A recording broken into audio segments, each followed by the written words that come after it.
Chapter 237. Cough. Young master. Miss Junko has left, seeing Yang Chendong still standing there in a daze. Although Tiger's Mane didn't want to, he still reminded him. Well, I know. Hearing this, Yang Chendong came back to his senses, but his face was as usual without the slightest embarrassment. In fact, there was nothing to be embarrassed about because he wasn't thinking about Junko nor her beauty, but the purpose of her visit, because in the history he knew, there didn't seem to be such a woman, but she still came, which could only mean one thing, that history has changed, and his advantage of foresight has gradually been lost. In fact, in history, although there was a person called Junko, she didn't come to the Ming dynasty.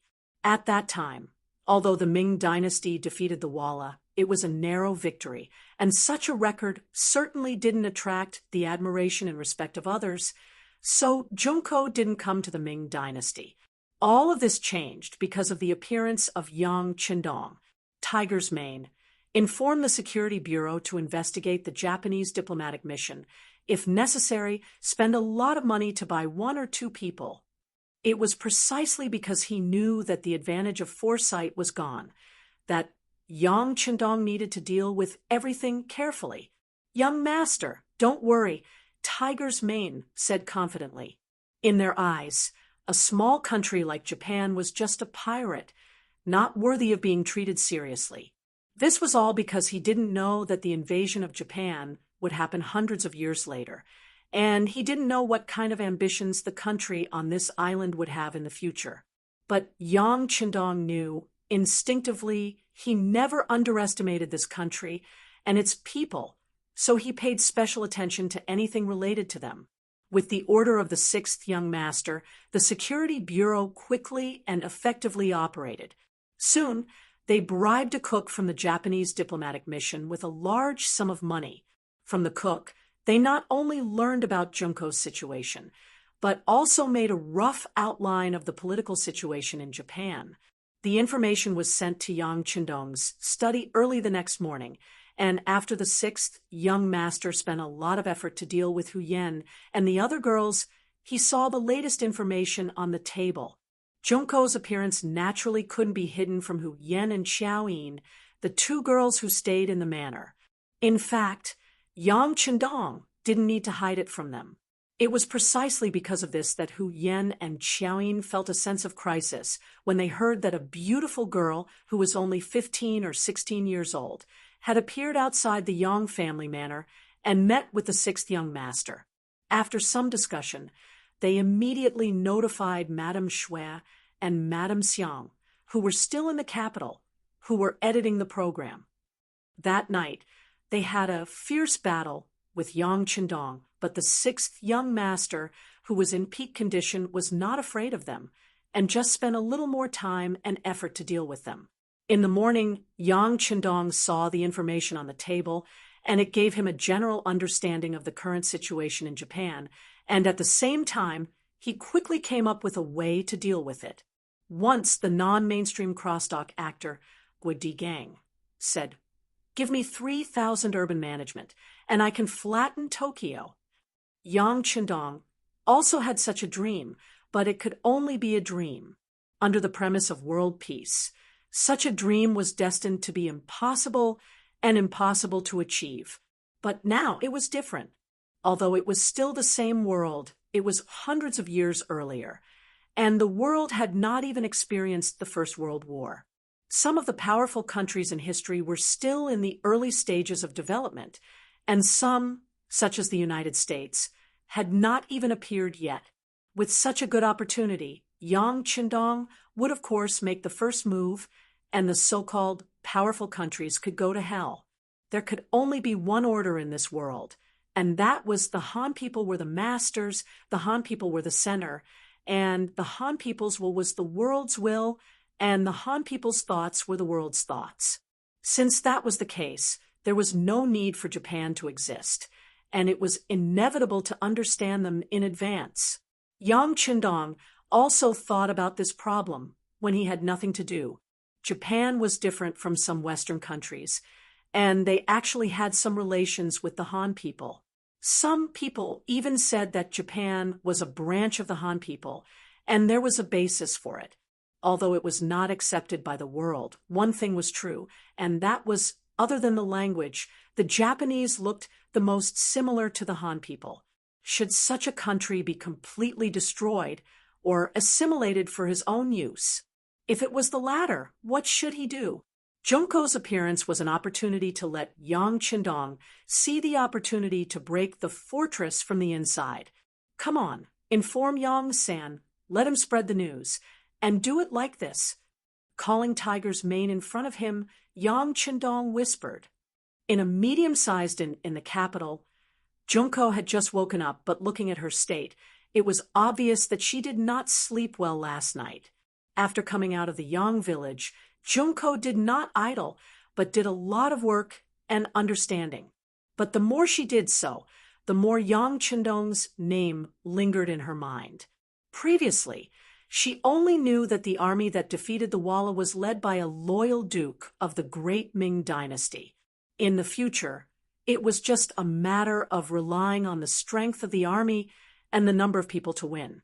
But after yesterday's trip to Yang village, Junko had a certain understanding of him. She realized how young and talented this Duke of Loyalty was, and how he managed to achieve what he had today. Yang Bao, Immortal Abode, Heaven Beyond Heaven, Yang Family Bank, and Yang Family Bank, one after another, especially the most mysterious mercenary group. When all this information was gathered in front of Junko, she could not even look down on this person. Princess, what's wrong? Did you not sleep well last night? Captain Kobayashi walked into the room at this time, and when he saw Junko's slightly haggard appearance, he immediately asked with a face full of surprise. Kobayashi was secretly happy to accept the task of protecting Junko. He was also a man, and a young man at that, so he naturally liked Junko's appearance very much. But he was very clear about the difference between his identity and the princess's. It was impossible to be together, but being able to have close contact with her, how could it not be a kind of satisfaction? Therefore, in his heart, Kobayashi cared a lot about Junko. Seeing that the princess seemed to be in a bad mood, he naturally turned pale, with fright. It's nothing, Kobayashi. I just miss my imperial father a little. By the way, I'll have to trouble you to collect information about this loyal duke.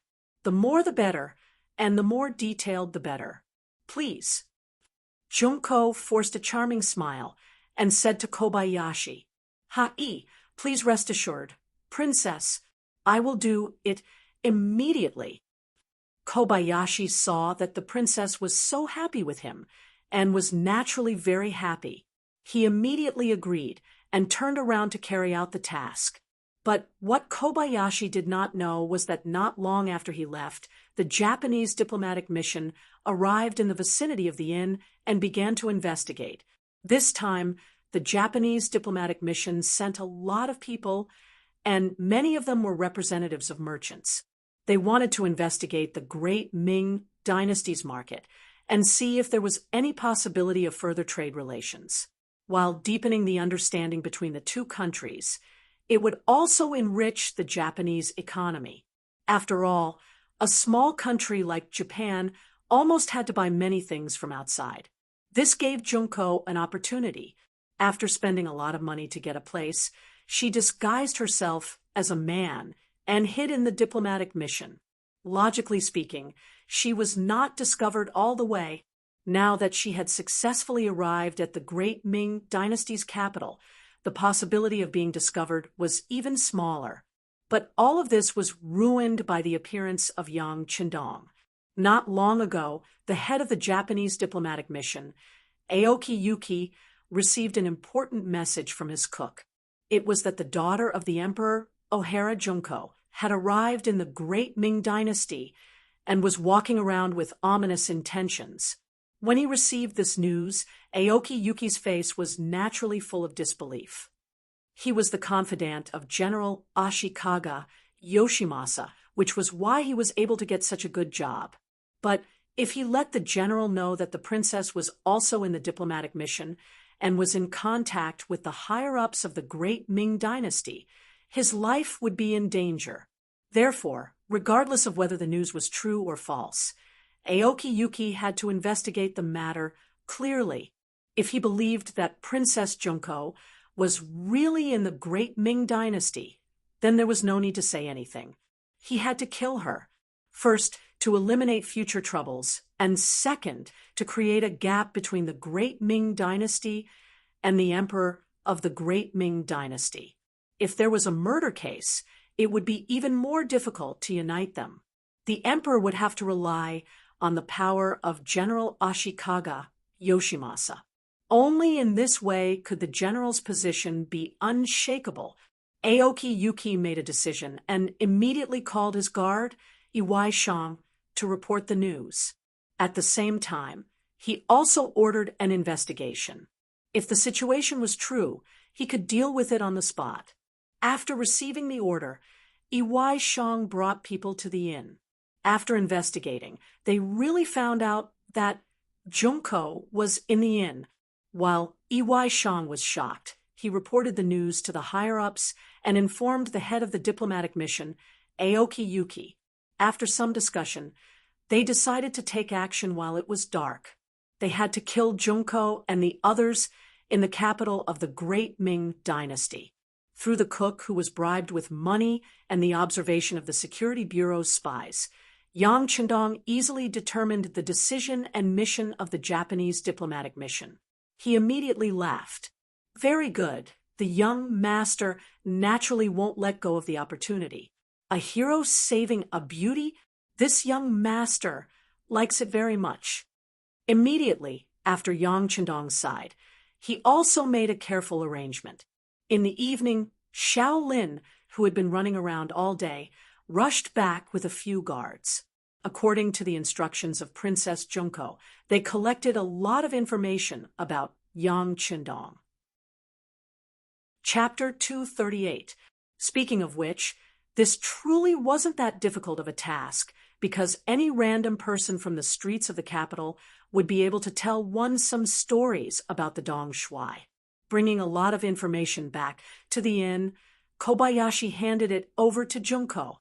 When he saw the happy expression on her face, he felt that his efforts today weren't in vain. Only now did he have time to eat something to fill his stomach. Just as Kobayashi was about to start eating, a trusted guard came in from outside the door. "Captain, the situation outside doesn't seem right.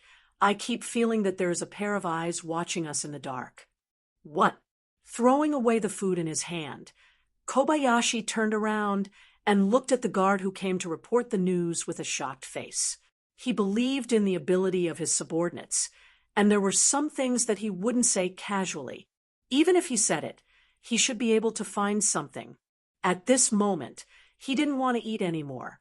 Instead, he turned around and walked out of the kitchen, went to a corner of the small courtyard, and began to close his eyes and sense. Kobayashi was originally a guard of the royal family. Because of his outstanding performance, he was arranged to protect the safety of Princess Junko. His strength wasn't weak, and he even came from a ninja family. It was precisely because of this that he quickly sensed something different and a vague sense of danger. Ninjas sometimes have a very strong sixth sense, and Ikigami and the others aren't that strong, so Kobayashi quickly felt the danger. When he learned that he was being watched, Kobayashi didn't panic. This was originally within his expectations. With so many people, and the princess was so beautiful, it was difficult not to be discovered, but he didn't expect it to be so fast. It was precisely because he was prepared that Kobayashi calmly came to the young master's room. At this time, Junko was looking down at some information about Yang Chendong. When she saw the guard captain suddenly appear, she was a little surprised. "Kobayashi, don't you need to rest? Why are you here? We don't need you now. Go rest. Princess, we've been discovered. There are many unfamiliar faces outside the inn. It's very likely that they were sent by Ambassador Aoki. I think we need to move." Xiao Lin said in a slightly anxious voice, his eyes filled with determination. Junko was like a goddess in Kobayashi's eyes. As long as he was still alive, he would never let anyone hurt the princess. He swore. What? Junko said in Japanese in surprise, and then a hint of nervousness appeared on her face. Originally, according to Junko's plan, the danger was only on the voyage from Japan to the Great Ming Dynasty.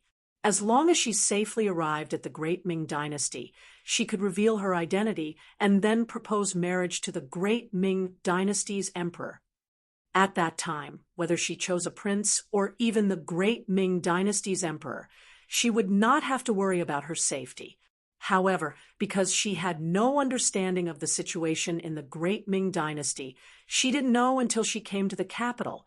Although the Great Ming Dynasty's emperor had a prince, he was still in his infancy, and it was impossible to arrange a marriage.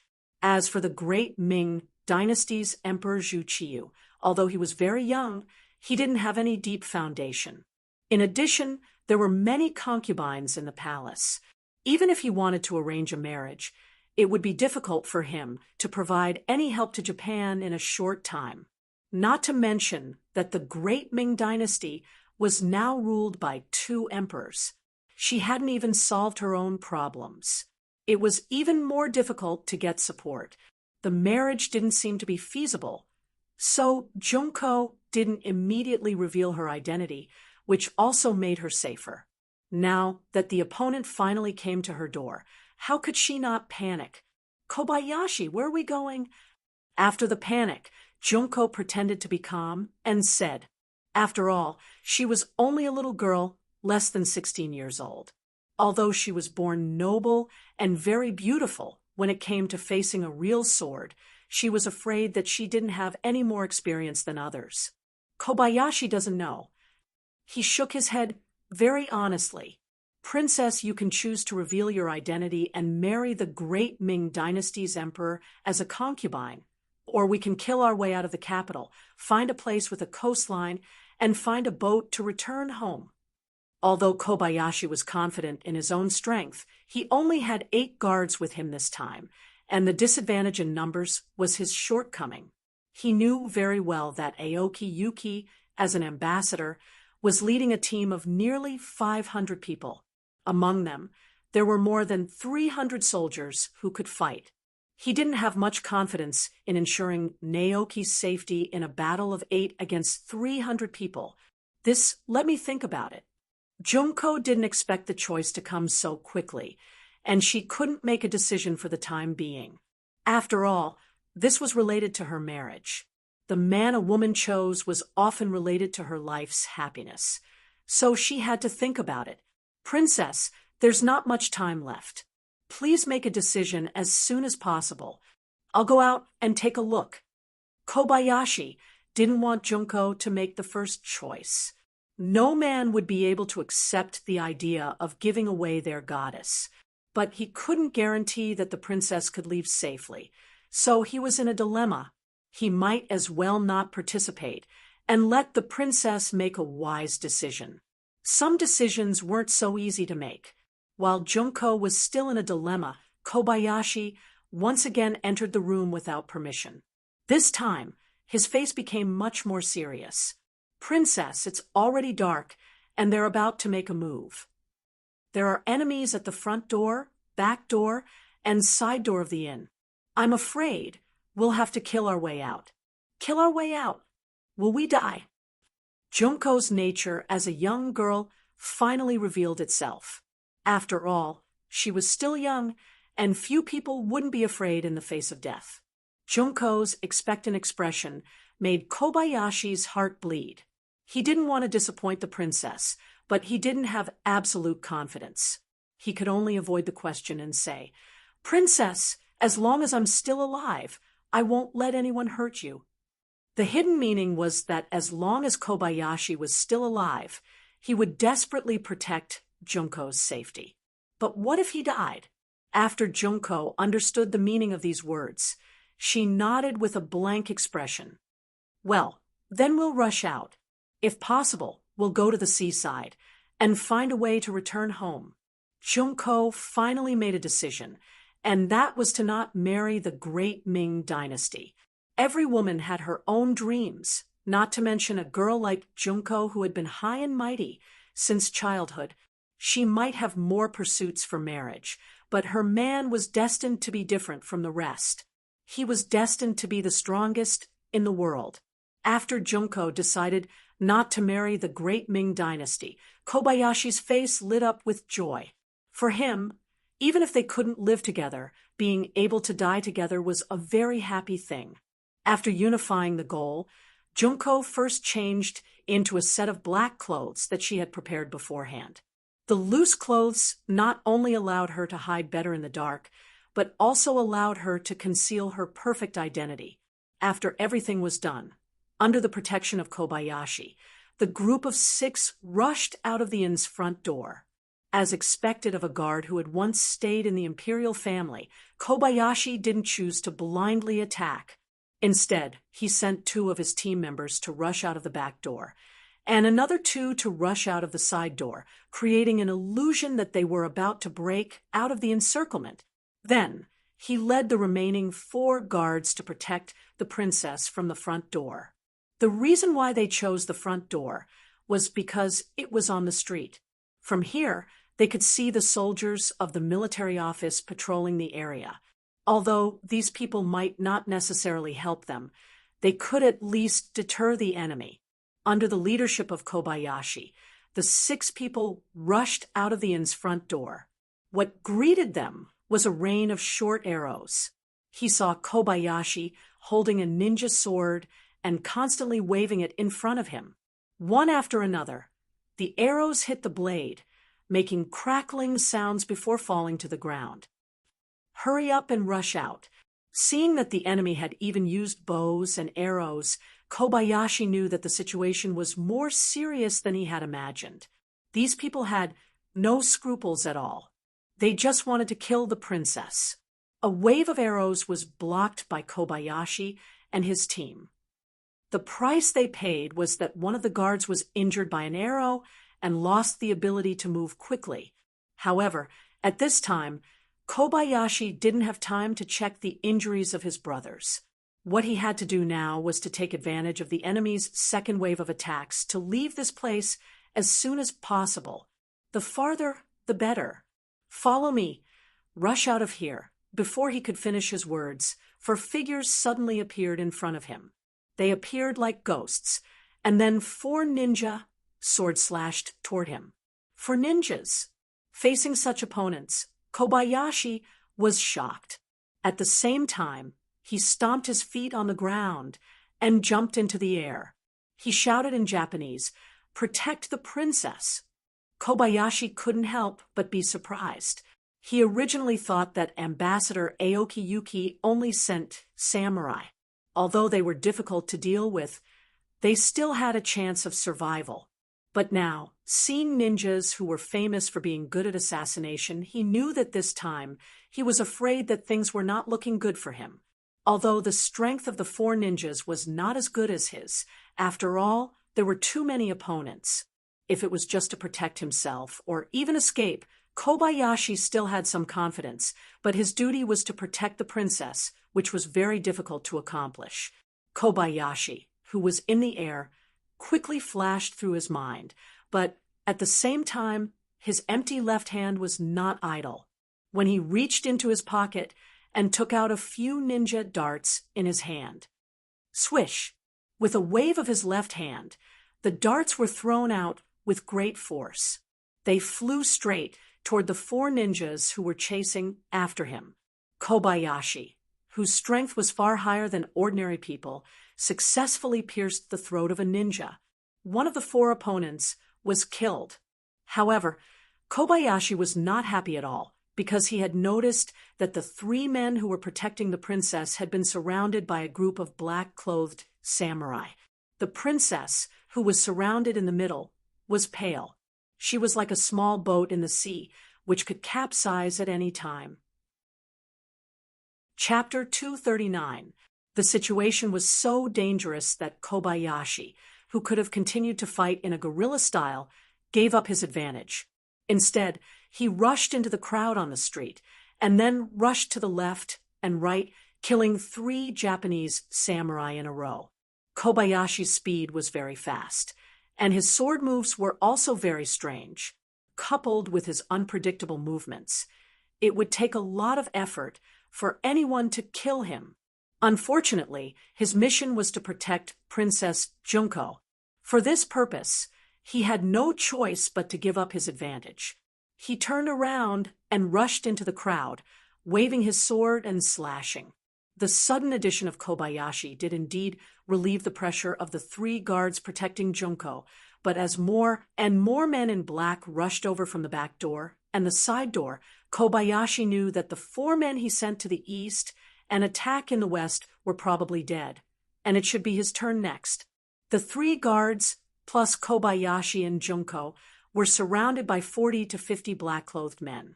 Longbows and short swords rained down on them, and in less than 30 breaths of time, 2 more of the 3 guards fell. Finally, only Kobayashi, the princess, and the last guard were left. "Captain, I'll fight with them. Please protect the princess and rush out." The last guard saw no hope.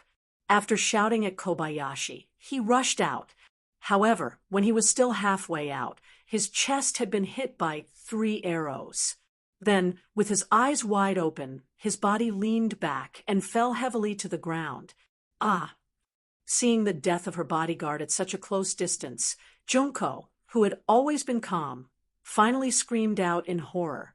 In the dark night, her cry was like the cry of an oriole. It was so different and so amazing. "Who is it?" Perhaps it was because of the shout, or perhaps it was not time for her to die. A thunderous voice sounded, and suddenly a group of people appeared on the other side of the street, slowly approaching. Captain Akase, who was leading the team, saw that the target was close at hand, and the mission was about to be completed. Suddenly, another group of people came from behind. His eyes showed that he was unwilling to give up. "Come on, rush up, kill the target, and then retreat." Akase thought that there was still some distance between the 2 sides. As long as he was given time, killing the princess and Kobayashi was just a matter of raising his sword. Qishang's idea was not wrong. At a distance of a few dozen meters, he did have the opportunity to make a move. Unfortunately, he didn't know who was approaching in the dark. If it was daytime and he could see the luxurious carriage clearly, he wouldn't think so, for no other reason than the fact that the owner of this luxurious carriage was known to everyone in the capital, the Duke of Loyalty, Yang Qindong. It was Yang Qindong who was passing by. As for whether it was intentional or not many people knew. The important thing was that Yang Qindong had indeed appeared here and allowed his servant, Beta Persei, to yell at him first, but after he shouted, the other party had no intention of stopping. This infuriated Beta Persei. "Young master, these people won't listen to our advice.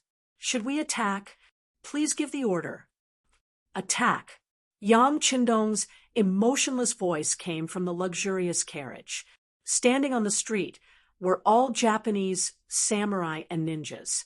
He wouldn't feel the slightest bit of heartache, no matter how many of them died, nor would he show any mercy. Standing on both sides of the carriage, a row of Lungfeng had been waiting for this order for a long time. When they heard the word, 6th young master, the 30 people of Lungfeng started a shooting competition by themselves. The reason why it was called a competition was because the 3 classes were competing with each other to see who could achieve more. Bang, bang, bang. In the dark night, the sound of gunshots was so deafening and earth-shattering. Along with the sound of gunshots, a dazzling red light flashed like a meteor, and the Japanese samurai standing dozens of meters away fell to the ground one by one. "Princess, get down." Seeing the red light coming, Kobayashi instinctively hugged Junko and threw himself to the ground. But he didn't know how superfluous this action was. The Lungfeng had already received the order not to hurt the princess. With night vision goggles, how could they hurt Junko in the dark? Bursts of gunshots sounded like firecrackers being ignited. After 2 waves of continuous attacks, there were no more samurai standing on the street. In a short time, except for a few people like Ikegami who reacted very quickly and escaped at the first time, the other Japanese samurai present on the scene were all killed. Clean up the battlefield. Seeing that the scene became silent after a burst of gunshots, Tiger's Mane replaced Yang Chendong and shouted the order. For a time, 30 Lung Feng and Chiu V's first guard began to move forward in a searching manner. In the process of moving forward, there were gunshots from time to time. Whenever they found someone who was not dead, the Lung Feng automatically fired a shot. This also depended on the usual training and teaching. In Yang Chendong's words, most of the time, mercy to the enemy was cruelty to oneself. The sound of gunshots came from time to time, making the samurai who were injured but not dead show a determined look on their faces. Knowing that they couldn't escape death if they continued to hide like this, they stood up one by one, wanting to make a last stand. But such an action was not even a threat in the eyes of the Lung Feng. They were already prepared, so they only needed to keep pulling the trigger, and the samurai who stood out voluntarily became a ghost under the gun. At this time, Junko was also lying on the ground. Although she was protected by Kobayashi, she was still trembling. She didn't know who was coming, and she didn't know what fate was waiting for her. She didn't even dare to think about it. Compared with Junko, who was scared, Kobayashi's heart was also flustered. He was very clear about the strength of these samurai, and even some ninjas. But these people were so vulnerable in front of the people who came, he couldn't help but think if it was him facing advanced firearms, how likely would he be to survive? While he was still comparing in his heart, the footsteps were getting closer and closer, and when they were about to reach him, Kobayashi finally couldn't help but shout in somewhat awkward Chinese, "Don't kill us, we surrender." It was very difficult to make a samurai, a ninja of the Japanese imperial family, shout out surrender, and this was equivalent to Kobayashi cutting off his own path as a samurai. But for the sake of the princess under him, he made this decision resolutely. Kobayashi's sudden shout attracted the attention of the 5 Lung Feng with guns. In fact, they have been paying attention to the movements here for a long time. Even if Kobayashi didn't shout, they would soon find this place.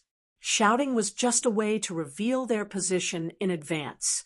As if to prove that he didn't want to kill, after Kobayashi shouted, he took the initiative to throw the ninja sword in his hand to the ground, then stood up with his hands on his head. "Don't kill us. We are also victims." "Yes, we are victims." As Kobayashi stood up, Junko was also liberated and naturally stood up and imitated Kobayashi, holding his head with both hands, with a pitiful expression. "Bring them to the young master." Seeing that the princess appeared, safe and sound, Tiger's man, who was in charge of commanding the battle, was relieved and then took the initiative to step forward, leading Junko and Kobayashi to the side of the luxurious carriage. Kobayashi was naturally specially treated, and he was stopped a dozen meters away from the carriage. But this time, in the face of dozens of black muzzles, he became very obedient. Junko, who followed Tiger's man, smoothly came to the side of the carriage and saw the scene of the carriage curtain being lifted, revealing the young and confident face of Yang Chendong.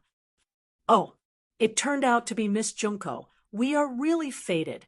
Yang Chendong slightly raised the corner of his mouth, revealing a faint smile while looking at Junko. Junko didn't expect that the person turned out to be Yang Chendong, but since it was an acquaintance, of course, it couldn't be better. She immediately exclaimed, "Dong Shuai, someone wants to kill me. Please save me." "Oh, who did such a beautiful Junko offend? Why did you make such a big fuss?" Yang Chendong didn't say whether he wanted to save them or not. Instead, he looked like he wanted to know the reason. Junko didn't want to expose her identity too early. After all, she didn't know Yang Chendong, and if she exposed her identity, what would she do if he used it to threaten her father? But now that she needed his help, how could she explain the situation in front of her? Junko was still struggling whether to tell her true identity in order to answer Dong Shuai's question. At the other end of the street, there was a burst of dense and complicated footsteps. Hearing the footsteps, Junko's face was once again filled with fear. Yang Qindong, on the other hand, seemed to have expected all of this and didn't show the slightest surprise. Instead, he showed a warm smile to Junko. "Well, you get on the carriage first. And that guy called Little Lin take off his black clothes and change into our clothes." Junko's small hand was grasped by Yang Qindong's big hand and pulled into the carriage. Perhaps because the force was too great, she lost control for a moment and directly rushed forward until she hit Yang Qindong's broad arms. Only then did she stop, suddenly being held in Yang Qindong's arms. Her nose could smell the strong smell of male hormones. For a moment, Junko was so frightened by the sudden change in front of her that she didn't dare to move. Don't look at how confident she was in front of men, but it was the first time for her to be so close to the opposite sex. Even her father didn't hold her like this. Now, feeling the strong heartbeat in Yang Qindong's chest, she was intoxicated for a moment. Chapter 240. Yang Qindong didn't feel anything wrong. For Junko to throw herself into his arms, he just thought that he had used too much strength just now. This was caused by his underestimation of Junko's body weight. Junko still had a confused expression on her face as she hid in Yang Qindong's arms. A group of people had arrived in front of the carriage a dozen meters away. When these people saw the corpses on the ground and the smell of blood, they instinctively raised their short swords and spears in their hands. The atmosphere instantly became cold and solemn. "Who are you?" the general leading the group asked in a nervous tone. In his hand, he was holding a fireball that could be fired into the air at any time. As long as the fireball was in the air, this area would quickly be surrounded by the Ming army. At that time, even a mouse would find it difficult to escape. "Who are you? Why don't you greet the Duke of Loyalty? Whose subordinates are you?" Seeing more and more people in the night, Tiger's Mane was not afraid at all. On the contrary, he was full of energy and shouted loudly. This shout also caused Junko, who was in the luxurious carriage, to tremble. She couldn't help but put more strength into her hands. Her hands that were holding Yang Qindong's waist tightened even more. "Don't be nervous. Nothing will happen." Feeling Junko's nervousness and fear, Yang Qindong stretched out his right hand and patted her back gently. That magnetic voice was like the sound of nature pouring into Junko's ears, making her feel so warm and so reassuring. From childhood to adulthood, because of her identity, Junko didn't have much contact with the opposite sex. There were even fewer men who could give her a sense of security. It seemed that her father, the emperor, was one of them. Most of the time, he didn't accompany her. Instead, he was always worried about the state affairs, so it became an extravagant hope for her to ask for her father's embrace. Now, lying in Yang Qindong's arms, feeling the strong and clear heartbeat coupled with the sound that could make people feel at ease, at this moment, Junko actually had a kind of intoxicated feeling. It was just like the old saying, "It's not the wine that gets you drunk, but you get yourself drunk." On the street, Tiger's Mane's voice could be heard clearly. The soldiers of the warden's office, who had been somewhat nervous and ready to fight at any moment, quickly dispersed when they heard that the person opposite them was the Duke of Loyalty. The leading general knelt on the ground and said in an excited voice, "I am a subordinate of the 5 cities military division's Sun Piang. Greetings, Duke of Loyalty. Greetings, Duke of Loyalty and Courage." Hundreds of soldiers from the warden's office of the 5 cities followed their general and knelt on the ground, shouting loudly.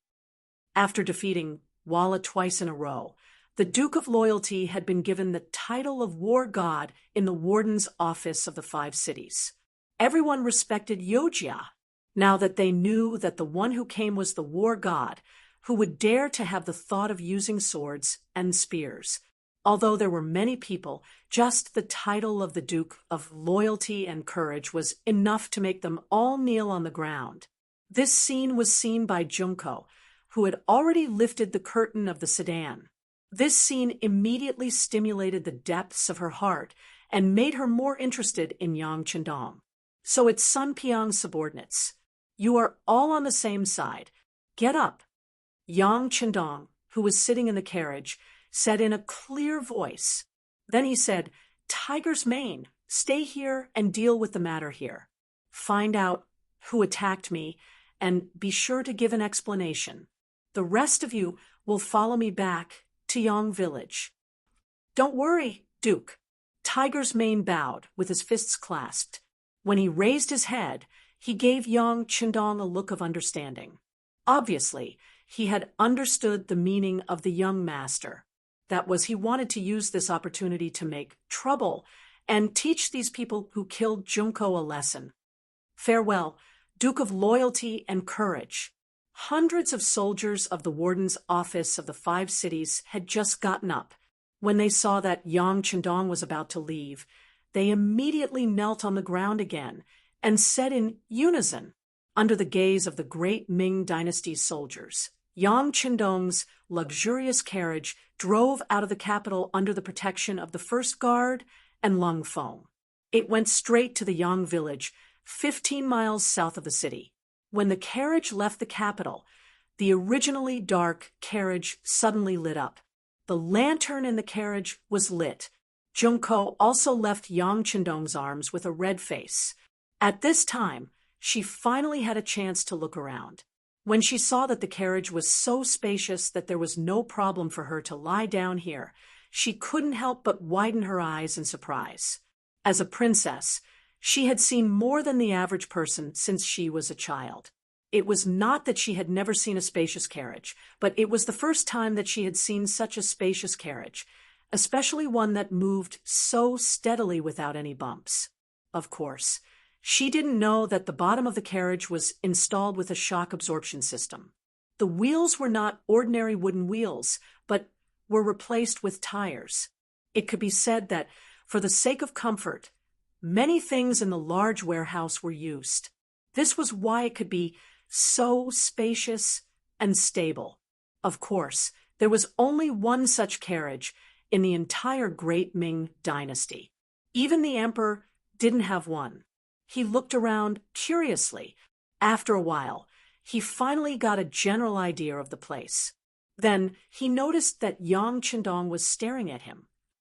He immediately lowered his head and said, embarrassedly, Sorry, I'm really ignorant. I've made a fool of myself in front of Dong Shuai. What? Anyone who enters the carriage for the first time will be like this. It's not strange. Yang Chendong shook his head and said indifferently, What? Did a lot of people enter the carriage? I don't know who they are. Junko asked curiously, but she was afraid that only she knew what she was thinking. There are several people. My 4 wives have stayed here before, and my 7th sister. Yang Chendong seemed to think for a moment, and then answered unhurriedly. When she heard Yang Chendong say that he already had 4 wives, Junko's eyes showed a trace of struggle. She seemed to be entangled with something, but her good psychological quality made her quickly return to normal. Is that so? Dong Shuai already has 4 wives. It's really enviable. Haha, that's not bad. Many people say the same thing. Yang Chendong laughed, as if having 4 wives was something to be proud of. After laughing, he asked curiously, Miss Junko, I saved you today. Can you tell me why those people wanted to kill you? Didn't I say it before? I was born in a merchant family, and these people came for money. Fortunately, Dong Shuai passed by here and saved this little girl's life. Junko didn't even blink when she lied. She just opened her mouth. All of this was something she had thought out after entering the carriage. Before she had a complete understanding of Yang Chendong, she would not easily reveal her identity. So that's how it is. In that case, those killers were killed by my servants and guards. You should be safe now, so it's better to say goodbye. Yang Chendong saw that Junko didn't speak the truth, so he didn't point it out, but said very casually. It was as if saving her was really a casual thing for him. Yang Chendong's sudden words suddenly made Junko's face change.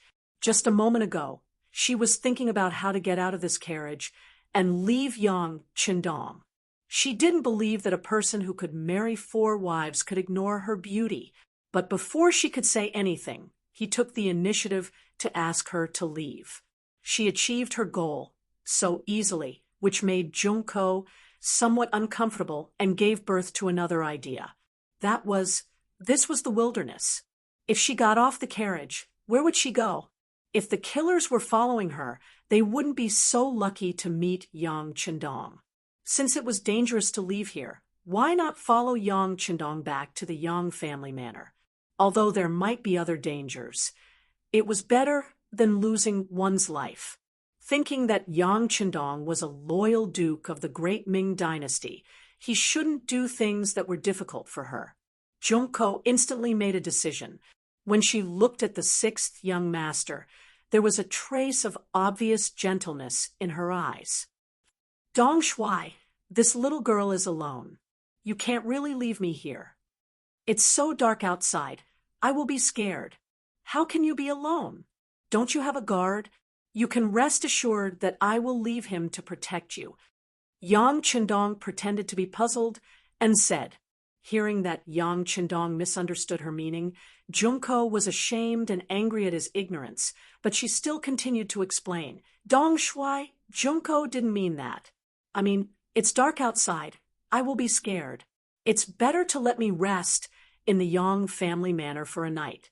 It won't be too late to continue tomorrow. Oh, you want to go back to the Yang family manor with me?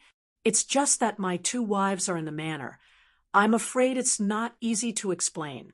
Yang Chendong saw that the little white rabbit had entered the wolf's den, and while he was very proud, he pretended to be very embarrassed and said, hearing that he was comparing her with his wives, Junko was angry. Who do you think I am to you? Moreover, it was disgraceful to be a concubine as a princess. But thinking that she needed his help, she had to pull a long face and said in a provocative tone, What's wrong? The elegant and talented Dong Shuai is actually so afraid of his wife. Not afraid. Yang Chendong shook his head. It's respect. Forget it. It's really dark outside. It's really inappropriate to leave a little girl like you here. Then come back to the manor with me. But remember, you have to leave after breakfast tomorrow morning. You understand? Seeing that Yang Chendong agreed, Junko didn't have any psychological burden to stay in the Yang family manor for a night. She quickly nodded. Okay, I'll stay for a night. Chapter 241. Junko's appearance at the moment was very cute, her big eyes sparkling. After Yang Chendong saw it, he secretly praised her in his heart and nodded. Okay, it's a deal. The carriage had no intention of stopping. Without any other orders from Yang Chendong, the large group of people smoothly entered the Yang village. As soon as they entered the village, Yang Chendong took the initiative to get off the carriage. Under the escort of Beta Persei, Yang Wu, and Chiu Vi, they went straight to the inner courtyard. Junko and Kobayashi were arranged to stay in the guest room in the outer courtyard. When Junko arrived at this new place, she was a little curious. However, because she had just been frightened and the sky was already dark, she felt tired. After entering the guest room, she simply washed her face and went to sleep. Soon, she fell asleep. Kobayashi was a lot more alert. Although he fell on the bed, his 6 senses were not closed. But no one had any ideas about him, so his caution was unnecessary. In the study of the inner courtyard of the Yang village, Tiger's man had rushed back. He and the people of the 5 cities warden's office had dealt with the bodies of the killers. after finding out that the killers were actually Japanese warriors. They had already reported it. The next step was handed over to the Genie guards and the East faction guards to take over. They just needed to wait for the news. Good, you did a good job. It's already late, except for the ones on duty. Everyone else should go to rest. By the way, don't forget tomorrow morning's morning exercise. Not only can you not stop, but you also have to make a noise, understand? Yang Qindong patted Tiger's man's shoulder, and after thanking everyone for their hard work, he made some arrangements for tomorrow morning. After taking care of business, Yang Qindong returned to his bedroom. First Madame Hu Yen and second Madame Chiao Yin were already waiting for him. As soon as he entered the room, the two of them eagerly stepped forward to help him take off his clothes with great enthusiasm. Yang Qindong stood there and enjoyed the service of the beauties. After his coat was taken off, Hu Yan's careful voice sounded in his ear. "Roku, I heard that the Japanese girl named Junko was brought back to the village by you, right?" "Hee, that's right. She was being hunted down tonight. My husband happened to pass by and saved her." Yang Qindong chuckled as he replied. How could he not know what Hu Yan and Xiao Yin were thinking? However, now was not the time to explain too much. He wasn't 100% sure how things would develop, and he wouldn't say anything if he wasn't sure. Hu Yan and Xiao Yin were clearly not satisfied with his nonchalant answer. However, as a married woman, she couldn't say much. On the day they married Yang Qindong, they were already prepared to share it with others. After all, their husband was too outstanding. Such a person was destined to be extraordinary. Rather than having the time to be jealous here, she might as well take this opportunity to give birth to a child for him. This way, she would have no worries for the rest of her life and would not have to worry about anything. "Lu Lang, let us sisters serve you while you rest." After making up their minds, Hu Yan and Xiao Yin looked at each other and made a decision. Both of them began to lean toward Yang Qindong. "Ha! Good, then let's rest together." Yang Qindong was happy to see this. While laughing, he held the two women in his arms and then rolled to the side of the big bed. Compared to Yang Qindong's happy life, Aoki Yuki's was much more miserable. First, when he learned that Princess Junko had appeared in the Great Ming Dynasty, he was nervous and sent his guard, Ikari, to take action with ninjas and samurai. Originally, he thought that he would succeed. But who would have thought that not long ago, Ikari came back and said that he had failed. And this was not the most annoying thing. Then, the people of the embroidered uniform guard came and asked Aoki Yuki to follow them to the yamen on the grounds of assisting in the investigation. Although he had not been in the Great Ming Dynasty for long, he still had some understanding of the yamen of the embroidered uniform guard, which was the imperial court. Of course, Aoki Yuki refused. He even used the reason that he was an envoy of Japan to protest and oppose. If it was in the future, an envoy of a country would never be easily touched. Even if there was conclusive evidence, it would still need to be approved layer by layer. In the end, it was unknown when it would be done. But now, the Great Ming Dynasty was still prosperous, and Japan was relatively weak. Of course, Aoki Yuki's protest would have no effect. Under the suppression of several burly embroidered uniform guard, he was quickly taken out, leaving the guard, Ikari, who was constantly stomping his feet. It was late at night, and he did not have any better ideas. He could only think about bringing a large sum of money to the officials of the Ministry of Rights at dawn to see how to save his superior.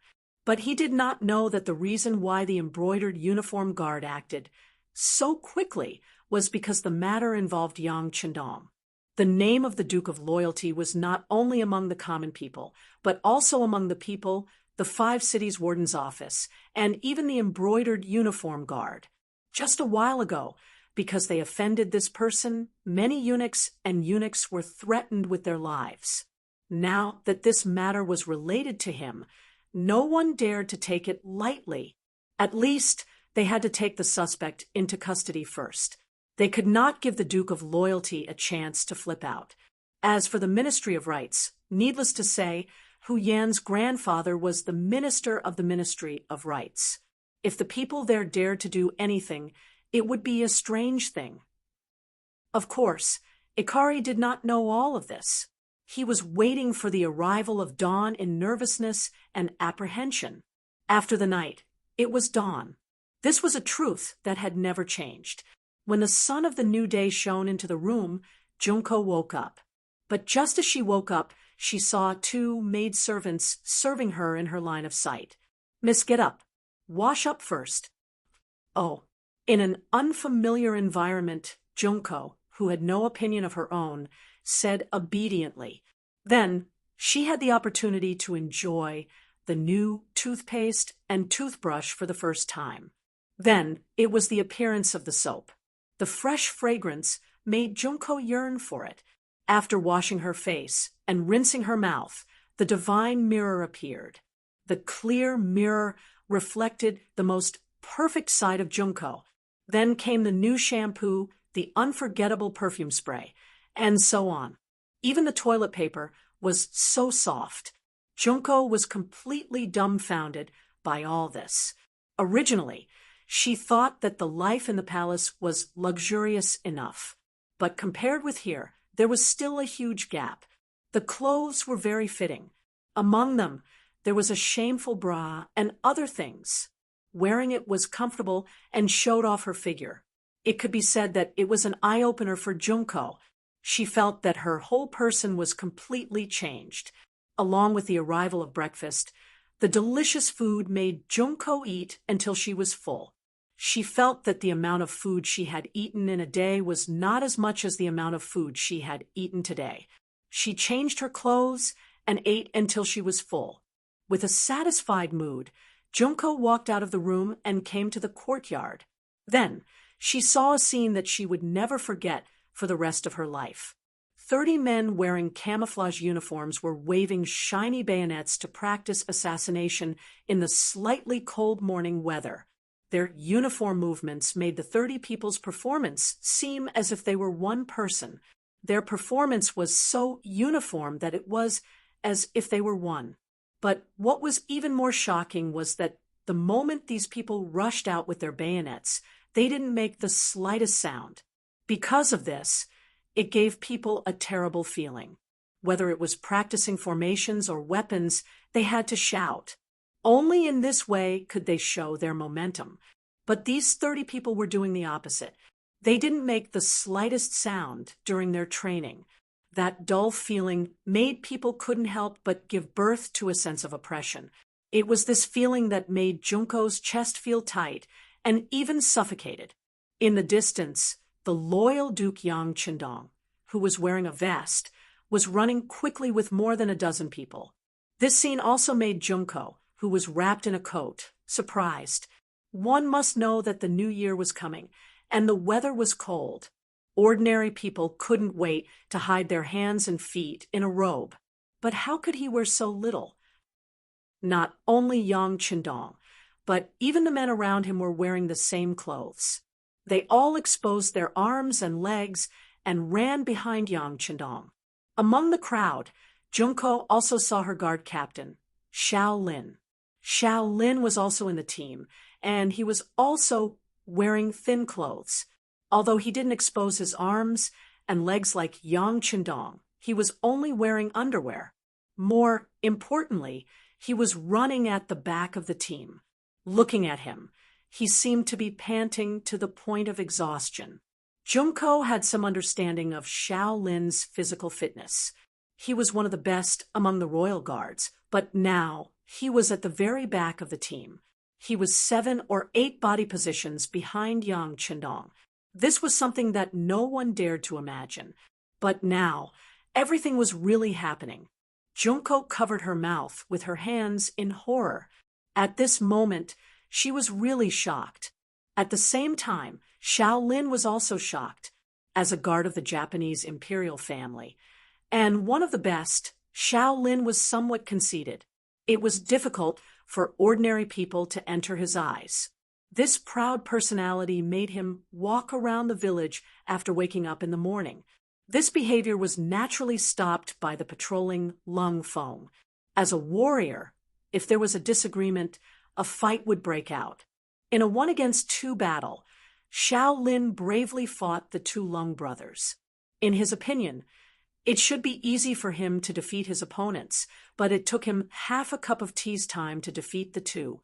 At this moment, the other Lung Feng had already surrounded the place, which attracted the attention of the tallest man beside Yang Qindong, Beta Persei, who also rushed over. In a 1-against-2 battle, Xiao Lin still won. This made the other Lung Feng feel a kind of shame. They all rubbed their hands, wanting to fight to regain their face. Beta Persei, who was better at fighting, saw that Xiao Lin won because of his strange and flexible movements. This might be the advantage of ninjas, that young master said. Chapter 242. His nimble movements often prevented the Lung Feng's close-range attacks from touching him. How were they going to fight this battle? Of course, this did not mean that the Lung Feng would not be Xiao Lin's opponent in a real fight, if they fought with their lives on the line. As long as one of them kept the opponent occupied, they could still create an opportunity for the other comrade to kill.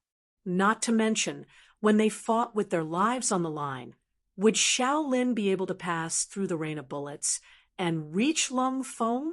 But no matter what, Xiao Lin had won. Beta Persei took a big step forward. You're not bad, but I don't know if you dare to fight me. Of course, you've just fought and wasted some energy. To be fair, how about I let you use my left hand? Beta Persei stood up and offered to use his left hand to fight Xiao Lin. This was an insult to a samurai. Xiao Lin would not back down. For the sake of a samurai's dignity, he readily agreed. The surrounding Lung Feng quickly moved aside, creating a large circle for the two of them to fight. When the two of them stood still, Xiao Lin made his move. He took a step forward and appeared behind Beta Persei. Then, he threw a 1-inch punch at Beta Persei's waist. The speed of this attack was several times faster than when he was fighting against Cold Edge. This time, the other Cold Edge members who were watching the show sucked in a breath of cold air. At this moment, everyone realized that Xiao Lin had not used his full strength. Beta Persei stood there motionless, as if he did not notice Xiao Lin's attack. Only when the opponent's 1-inch punch was about to hit his waist, and the distance was less than 15 centimeters, did he suddenly turn around and use his right elbow to block the 1-inch punch. Under Beta Persei's sudden counterattack, Xiao Lin only saw a blur in front of his eyes. Then, he felt a sharp pain in his right fist. It felt as if he had hit a piece of iron.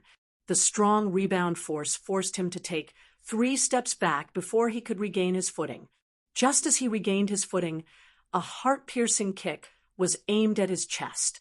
Instinctively, Xiao Lin stretched out his fists to block, but his expression changed drastically upon contact. The power of this kick was so great that Xiao Lin couldn't block it even after using all of his strength. After being kicked, he flew backward until he flew for about 7 or 8 steps before landing on the ground with a loud crash. With just an elbow and a kick, Xiao Lin was sent sprawling on the ground. This scene naturally caused the other Lung Feng members to cheer loudly. Xiao Lin, who had been knocked to the ground, endured the pain from his arm and slowly stood up. You're just relying on your tall stature and strength. If we're competing in patience, you're definitely no match for me. You want to compete in endurance? Then why don't we run? I think this is a way to show off our endurance, right? A voice that wasn't very loud, but just loud enough for everyone present to hear, clearly rang out. Listening to the voice, everyone saw Yang Qindong, who was wearing a vest and shorts, walking over with Tiger's mane, Yang Si, Yang Wu, Yang Lu, Chiu Vi, and other members of the First Guard team. Hello, young master. As soon as Yang Qindong appeared, All the Lung Feng members stepped forward to greet him, and they all stood up straight, looking very energetic. "Good morning, everyone," Yang Chendong said to everyone with a smile, then walked to Xiao Lin's side. "If you want to compete in endurance, this young master is going to run now. You can try to keep up with me. As long as you can surpass us, it proves that you are stronger. How about it?" Hearing that there is going to be a running competition, and it was Loyal Gong who took the initiative to mention it, Xiao Lin was immediately overjoyed. In the past, when ninja training, the requirements for speed are very strict, and there are also extremely strict requirements for endurance, so running is also a common thing. Now that someone is competing with him in this direction, he won't be polite. He immediately agreed. "Okay, I hope that Loyal Gong won't act shamelessly when you lose. Don't act shamelessly. Remember, if you really lose, you have to admit your shortcomings." "Ha ha!" Yang Chendong, who looked up to the sky and laughed, said to Xiao Lin. Then he took big strides and began his morning run. Except for Lung Feng, who needs to train assassination, the other brothers followed Yang Chendong and began to run all the way. It's not accurate to say that they are running. It's far less specific than running, because there was no intention of slowing down from the beginning. Yang Chendong, who took the lead, took big strides and accelerated his speed. Xiao Lin is indeed a little uncomfortable with Yang Chendong's running method, but he is not afraid. In his view, this is just Loyal Gong trying to show off, trying to pull away from him and make him completely lose confidence. And as long as he can keep up with the other party's pace and rhythm, the other party will be powerless in the later stage, and at that time, it will be time for him to overtake. With this thought and confidence, Xiao Lin also shook off his arms and took big strides to keep up. And this time, he ran a full 6 laps. Each lap is 400 meters, and 6 laps is a distance of nearly 5 miles. His footsteps have been maintained at a constant speed, and Xiao Lin, who followed behind, did not notice that Loyal Gong is tired. This development is completely different from what he imagined. Xiao Lin used all his strength to keep up and began to take off his clothes. Originally, because of the weather, he was tightly wrapped, but now he began to take off his coat. After a while, only his underwear was left on his body, but even so, he still felt hot.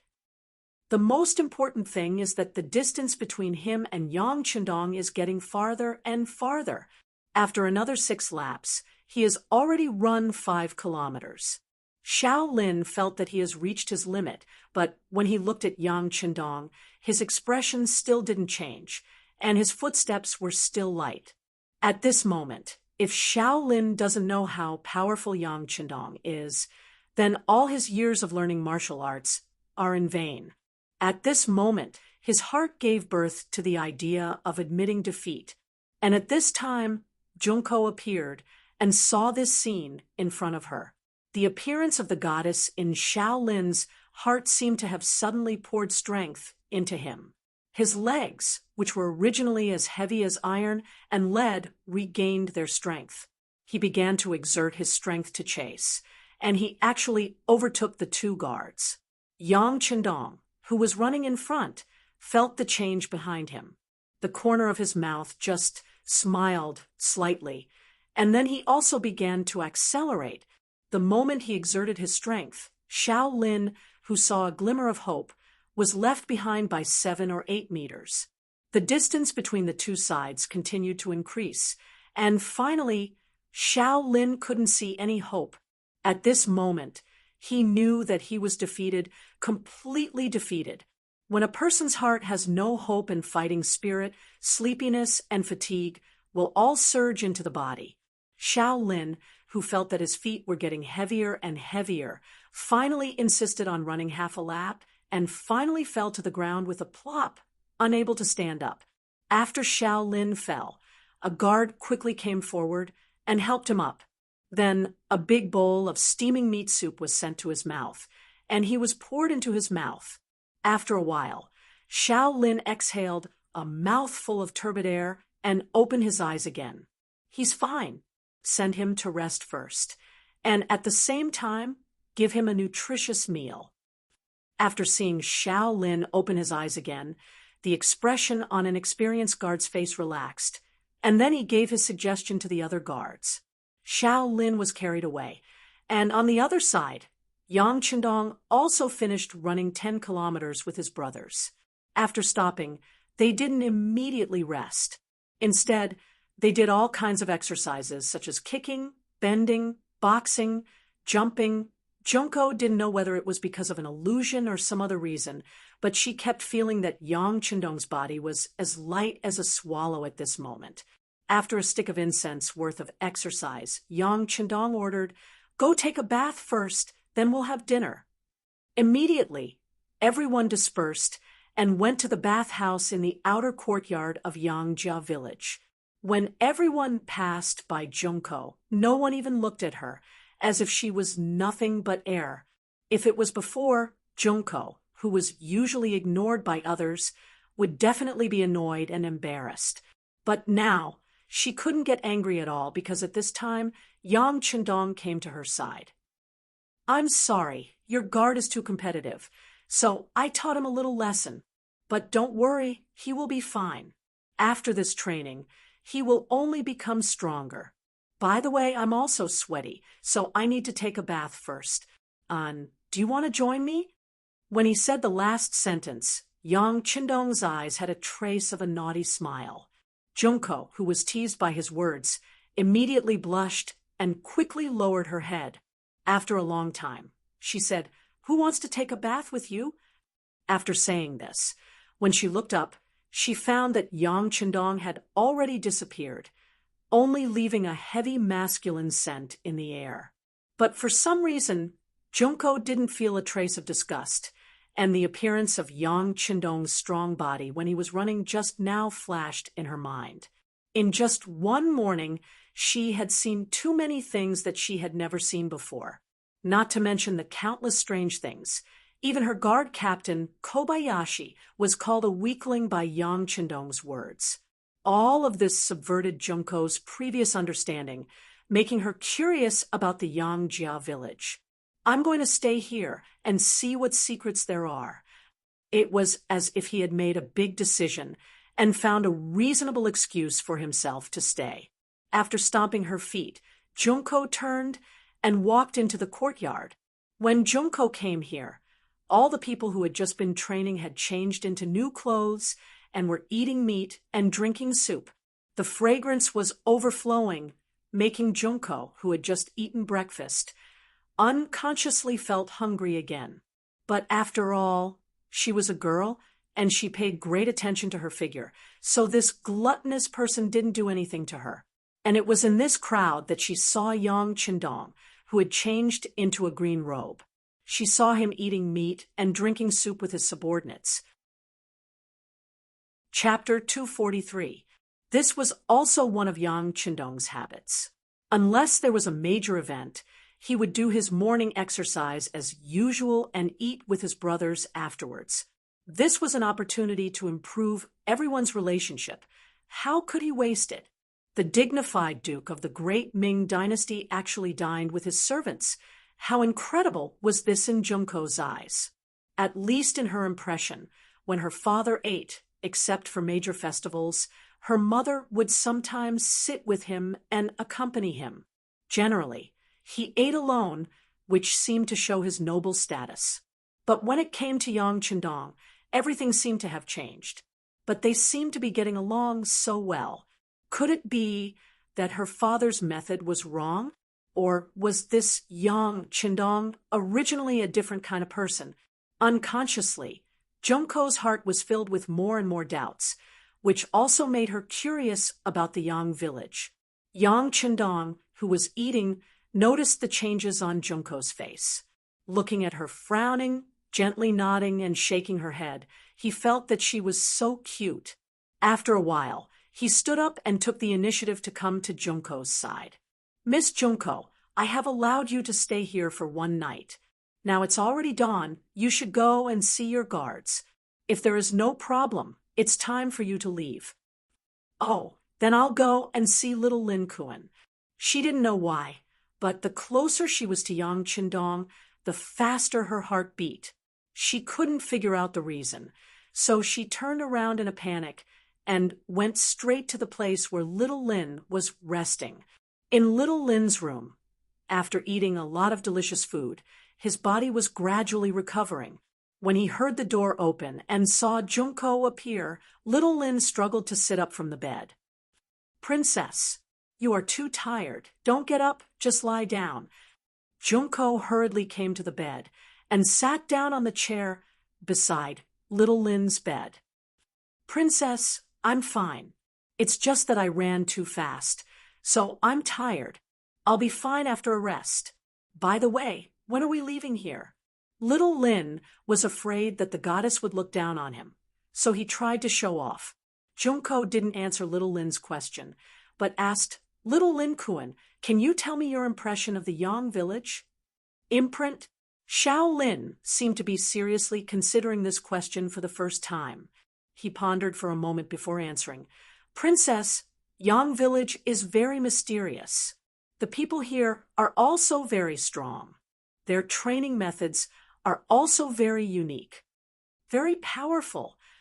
Junko seemed to have caught the key point and asked, "How powerful compared to my imperial father's guards?" "This." Shaolin scratched his head. "I don't know since we haven't competed, but it seems that the people here are stronger." "What? Are they more powerful than father's guards?" Junko asked in shock. She had never practiced martial arts before, so she didn't know much about it. But since it was Shaolin who said it, it shouldn't be wrong. After all, taking the initiative to slap their own face was not something that a warrior was willing to do. However, he still admitted it. That could only mean one thing, and that was that the people from the Yang village were really strong. How are they compared to Ashikaga Yoshimasa's guards? Junko continued to ask. This was the main point she wanted to know. Compared to the general's guards, they must be stronger. Xiao Lin seriously thought for a moment, and then gave a rough answer. As if to increase his persuasiveness, he added, "The people here use advanced firearms that can fire continuously. This is something that the general doesn't have. If they really fight, I'm afraid that he will suffer a great loss." "So powerful!" Junko exclaimed again. This time, there was a trace of joy on her face. If everything was as Xiao Lin said, then once she drew Yang Qindong to her side, it was equivalent to having the strength to deal with the general. In that case, her imperial father wouldn't be so threatened. At this moment, Junko made a decision in her heart. That was to subdue Yang Qindong and make him work for her. If this was the case, her trip to the great Ming dynasty would be worthwhile. "Xiao Lin Kuan, your body is still very weak. How about this? You stay here for 2 days. I will explain it to Dong Shuai." Since he wanted to stay, he needed a valid reason. Xiao Lin's physical condition was the best excuse he could come up with. "No, Princess, Xiao Lin can continue to walk without rest. I can also protect Princess's safety." Xiao Lin didn't understand these things. He just didn't want to admit defeat. "Enough." Junko suddenly stopped Xiao Lin. "I said that your body is weak and you need to rest. Are you going to disobey my order?" Xiao Lin was caught off guard by the sudden change in the princess, who had a gentle expression on her face just a moment ago. But the education he received since childhood made him instinctively agree. This lowly one doesn't dare to disobey princess's order. "Very good. Since that's the case, do as I say." Seeing Xiao Lin yield, Junko's face reappeared with satisfaction. Then she walked out of the room and went out of the courtyard to look for Yang Qindong. At this time, Yang Qindong had already eaten breakfast and was in his study looking at the various materials sent by the Intelligence Bureau. Hu Yen and Xiaoyin were attending to him on his left and right. The three of them were chatting and laughing, and it was truly a scene full of spring. But in this kind of atmosphere, Tiger's Mane suddenly knocked on the door and said, Young master, Miss Junko, wants to see you. She hasn't left yet? Well, let her come in. Yang Chendong was well aware of this, but his face showed a puzzled expression, as if he was surprised by this result. On the other hand, Hu Yen and Xiao Yin couldn't help but look at him, but then they smiled like flowers. They didn't have the slightest intention to be angry. After Tiger's Ming got approval, he led Junko into the study. As she entered, the 6 eyes of the 3 women unconsciously collided with each other. This was the first time the 3 women met. Their eyes seemed ordinary, but in fact, they were filled with jealousy. Speaking of which, the 3 women were extremely beautiful women. It could be said that each of them had their own merits. Hu Yen was beautiful, Xiao Yin was full of charm, and Junko was cute and moving. Any man who could have one of them was already a blessing that he had done countless good deeds in his previous life. But when the 3 women were together with the same man, it was really like the old saying, the most difficult thing to bear was the beauty's favor. After a short exchange of glances, the 3 women separated. Hu Yen was holding a teacup, while Xiao Yin was pouring tea to express their close relationship with Yang Chendong. Only Junko was left standing there alone, seemingly a little embarrassed. With Junko's identity and the treatment she had received before, she should turn around and leave at this moment. She was the dream lover of many men. Why would she need to fight with other women for a man? But when she thought of all the things she had seen in Yang Village, she finally gave in. She would never forget the words her father said to her when she left Japan, and the eager look in his eyes. How did he promise that he would help his father find a powerful ally? And now, the ally was standing in front of her. If she gave up because of her personality, it would be too stupid. For the sake of her goal, and to not disappoint her father, Junko suppressed some of her anger and said to Yang Chendong with a smile, "Dong Shuai, this little girl came to tell you that because the bodyguard's body is too weak, I want to stay for 2 more days. Please help me." On the way here, Junko was thinking about what kind of good words to say to make Yang Chendong let her stay. For this, she had indeed thought of some words to say. But the moment she saw Hu Yen and Xiao Yin, she rejected all of her ideas and took the most direct way. If Yang Chendong was willing to let her stay, it meant that she still had some place in his heart. What she wanted to do next was equivalent to seeing hope. On the other hand, there was no need to say anything. Even if she forced him to stay, it would be difficult to achieve her goal. Wasn't the directness of her words a test of Junko's? She wanted to see what Yang Chendong's true attitude towards her was. Junko's straightforwardness made Yang Chendong, who was sitting behind the desk, feel a little surprised. He had already guessed that since Junko appeared, she would not leave so easily. She would even find all kinds of excuses to stay and ask for help. But he did not expect her to be so direct. This was beyond his expectations. Fortunately, the other party's goal was still the same. They just wanted to stay. This was in line with some of his thoughts. Since she was so straightforward as a girl, there was no need for him to refuse. He immediately nodded and said, "Okay, if that's the case, you can stay for 2 more days."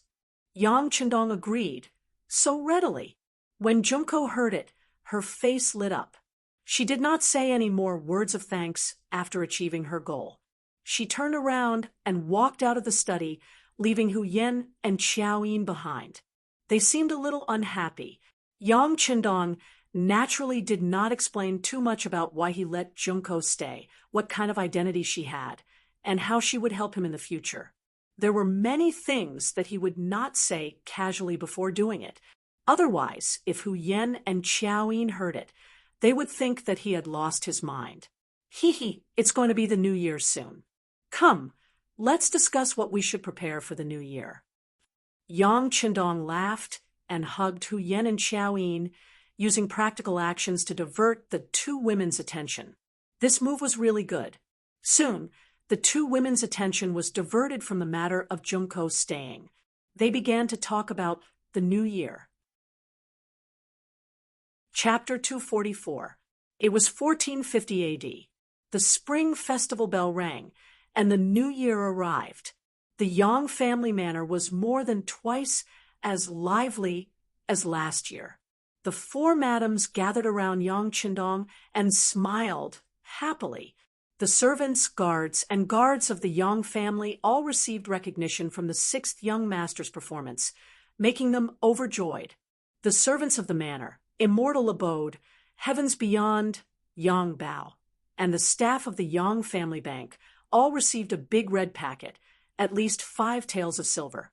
There was no cap on the red packet, making everyone smile. There was a saying, "If you have money, you can celebrate the new year every day." Everyone received benefits.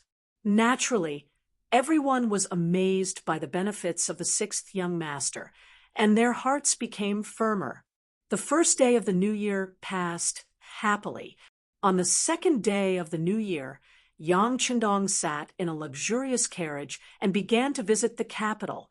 For example, the brothers and sisters of the Yang family, the Hu family, and some ministers who were on good terms with Yang Qindong had to visit once. Although he was now the Duke of Loyalty and Courage, he was only 20 years old. During such a festive time like the New Year, of course he couldn't put on airs. As a junior, he visited people to build relationships and increase friendships. He was very busy because there were too many people who needed to maintain relationships with him. Even the eunuchs like Jining in the palace also needed to send a congratulatory gift. This didn't mean that he was afraid of anyone. He just didn't want to give the other party an excuse to find trouble with him. And he was busy until the 7th day of the new year. This was also the day of the opening of the Yang Family Academy. Before the new year, He Wenyuan and the others who came to find trouble with him were so embarrassed that they couldn't show their faces. In particular, the poem The History of Lion-Eating Shi was even more amazing. What was worth mentioning was that Yang Qindong actually took the initiative to go to the He residence to find He Wenyuan during the New Year's visit. He gave He Wenyuan the draft of the History of Lion-Eating Shi that he wrote himself. That day, he had said that if He Wenyuan did not lower his head and admit his mistake, the manuscript of the History of Lion-Eating Shi would not be published. But in reality, Yang Qindong didn't do that. With the idea that it was better to squash enmity than keep it alive, he took the initiative to visit He Wenyuan, giving him enough face. This was what it meant to be a good person. Taking advantage of the New Year period, he abandoned his status as a duke and came as a junior. No matter what he did, no one would say anything. Yang Qindong's way of doing things naturally made He Wenyuan endlessly grateful. Now that there was a way out, how could he not take it? Not to mention, he had been troubled by this matter these days. Many great scholars who were interested in the history of Lion-Eating Shi had taken the initiative to find him, saying that they hoped that he could lower his head and get the manuscript. This was another characteristic of literati. Once they encountered a good article, they would definitely want to read it. Otherwise, they would not be able to eat or sleep well. Among these great scholars, some of their identities were not ordinary. In terms of qualifications, they were comparable to He Wenyuan. This was really difficult for He Wenyuan because he really couldn't lower his head and ask for advice from a young boy. When he was troubled, there was no lively event in the He residence this year during the New Year. At this moment, Yang Qindong came and took the initiative to give him a way out by giving him the manuscript of the History of Lion-Eating Shi. How could He Wenyuan give him any face? He personally went out of the door and welcomed Yang Qindong into the main hall with a hearty laugh. This was a handshake and peace. After settling, He Wenyuan, the enrollment of the Yang Family Academy was not so stressful, and the preliminary enrollment was completed in just a few days. Not to mention, Yang Qindong was really famous. Originally, he only needed to recruit 50 people, but the number of people who signed up had reached 500. He had no choice but to get them into the academy first, and then select the suitable candidates after the assessment. On the 7th day of the new year, the entrance of the Yang Family Academy next to the Yang Family Manor could be said to be very lively. More than 500 young people stood in groups of twos and threes on the spacious square.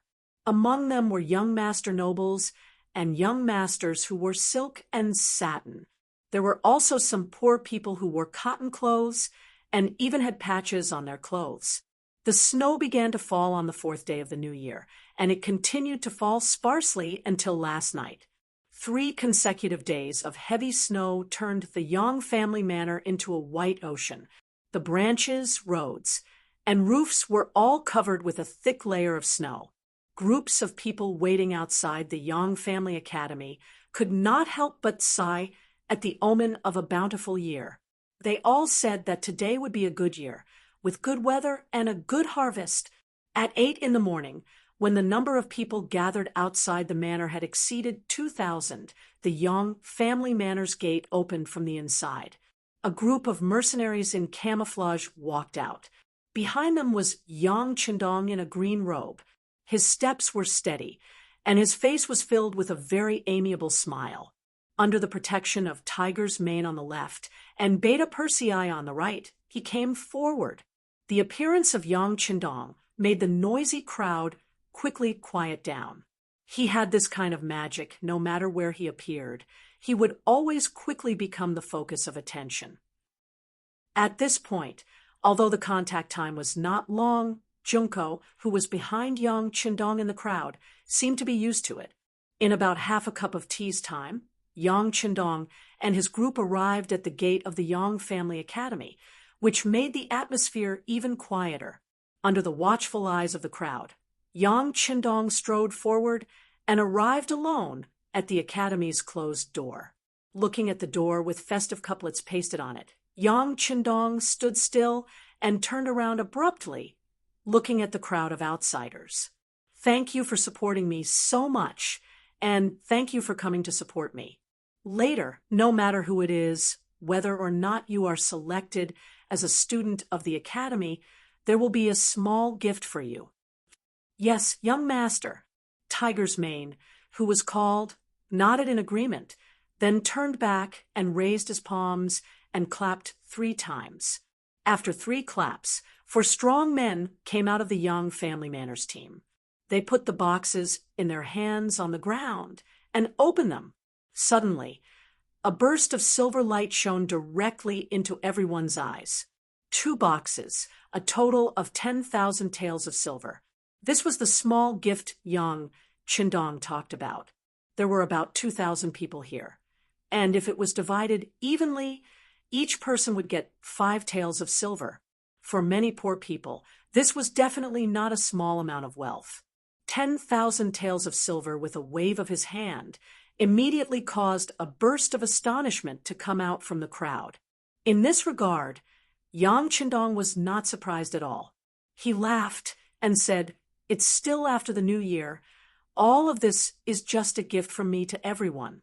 Of course, you can choose not to accept it, but I will never take back what I have given out. If someone doesn't want it, then the others can just divide it." Duke is righteous. Someone in the crowd took the lead and shouted with a sharp voice. Suddenly, this voice attracted countless people to follow and flatter. "Ha ha ha!" With a forthright laugh, Yang Chendong waved his hand, and 10,000 taels of silver were poured out from the wooden box and poured on the ground, piling up a small silver mountain. Each silver was 5 taels of silver, and there were 2,000 taels of silver. It was quite a large scale. With such a gift in hand, the atmosphere at the scene immediately became much more lively. Even Junko, who was in the crowd, couldn't help but blink when she saw this scene. Obviously, her heart was throbbing at this moment. Since she was young, she had learned Han culture under the guidance of others, so she understood the great Ming dynasty better than the average person. Naturally, She knew that 5 taels of silver per person could help an ordinary person a lot and could buy a lot of good things. 10,000 taels of silver. There were not many people in the entire Great Ming dynasty who could do this. For the officials, there were even fewer people who dared to take out such a thing in public. Yang Qindong was one of the exceptions, but anyone who knew him didn't know how much his ability to make money was. And this thing was just a drizzle. He Wenyuan and the others in the crowd were also shocked by the scene of Yang Qindong's attack. It was just that, after all, they were officials of the imperial court. As long as they wanted to use the power in their hands, they never lacked money, not to mention that he only had 5 taels of silver in his hands, so they wouldn't be moved by him. On the contrary, they were more interested in Yang Qindong's literary talent and knowledge.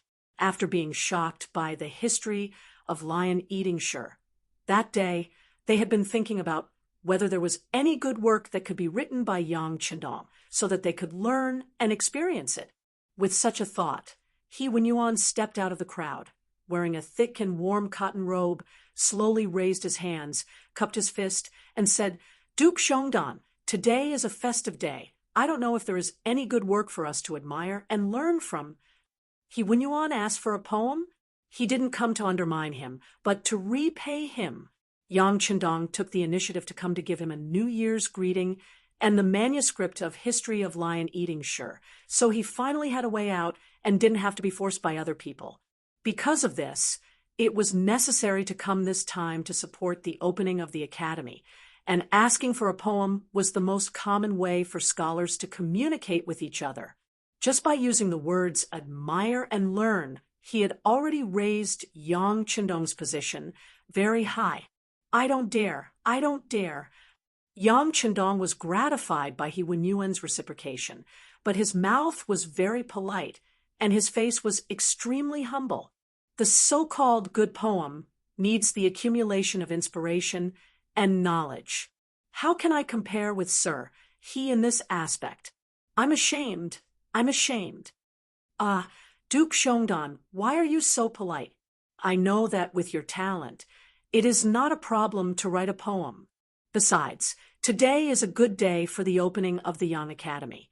As the first teacher, writing a poem is something that should be done. He Wenyuan laughed, and his tone was full of relaxation. He was also telling Yang Qindong that on such a good day, how could there only be money and not good poems? Wasn't this a disrespect to scholars? Chapter 245. Of course, on the other hand, it could also be said that He Wenyuan was creating more opportunities for Yang Qindong to become famous. This time, in order to open the academy, Yang Qindong had spent a lot of money to invite some great scholars. Although they were rejected everywhere, there were still people who agreed to come to the Yang family's academy to be teachers for money and a better life.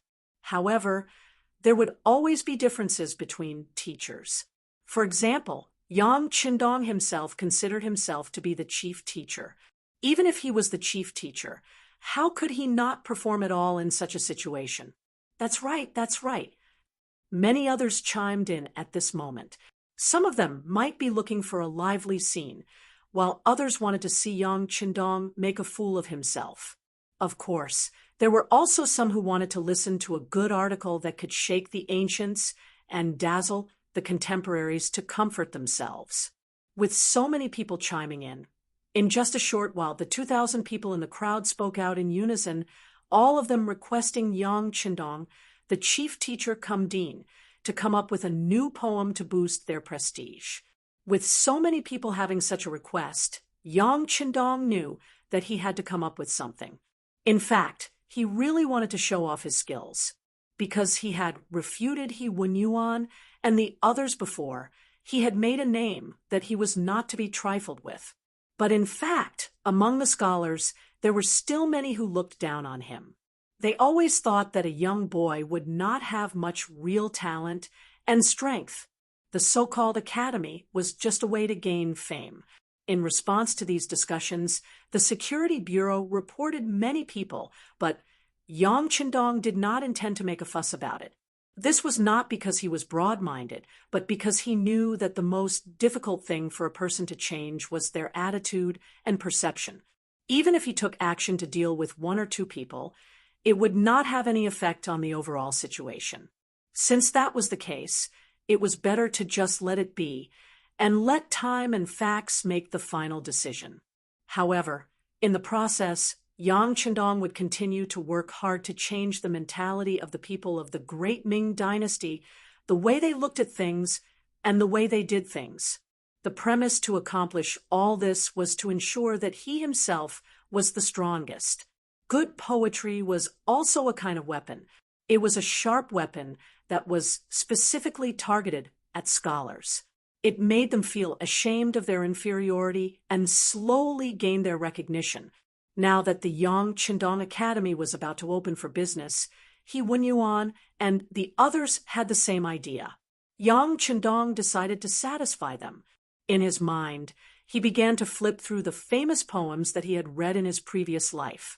When he saw the pure, white snow around him, he nodded lightly and had a thought. Speaking of the grandeur of a poem that was about snow, it had to be the great man's spring in Qin Garden Snow. Yang Chendong's heart was filled with gratitude for the legacy left to him by the great man of his generation. He gently lifted his green robe, looked up at the sky, and concentrated his qi in his dantian. He then said with a powerful voice, "Yang family village, snow." The scenery of the northern kingdom was magnificent. Thousands of miles were covered in ice, and tens of thousands of miles of snow fluttered about. Looking inside, and outside the Great Wall, there was only the boundless expanse of the great river. The mountain dances like a silver snake, the plains like a wax elephant, wanting to compete with the Heaven Duke. Su Qing was dressed in red and white, looking exceptionally enchanting.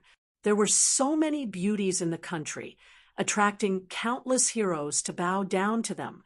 Emperor Shi Qin, Han Wu, was slightly inferior in literary talent. Tang Sect, Song Zhu, was slightly inferior in style. Genghis Khan, the heavenly son of a generation, only knew how to shoot a big eagle with a bow. The past is the past. Counting the heroes, it depends on the present. The clear voice was still resounding between heaven and earth, but at this moment, the noisy crowd had already become silent. Everyone was silent at this moment. Anyone who knew a little about poetry could feel the grandeur of the poem, Yang family village, snow, and the courage of the ambition.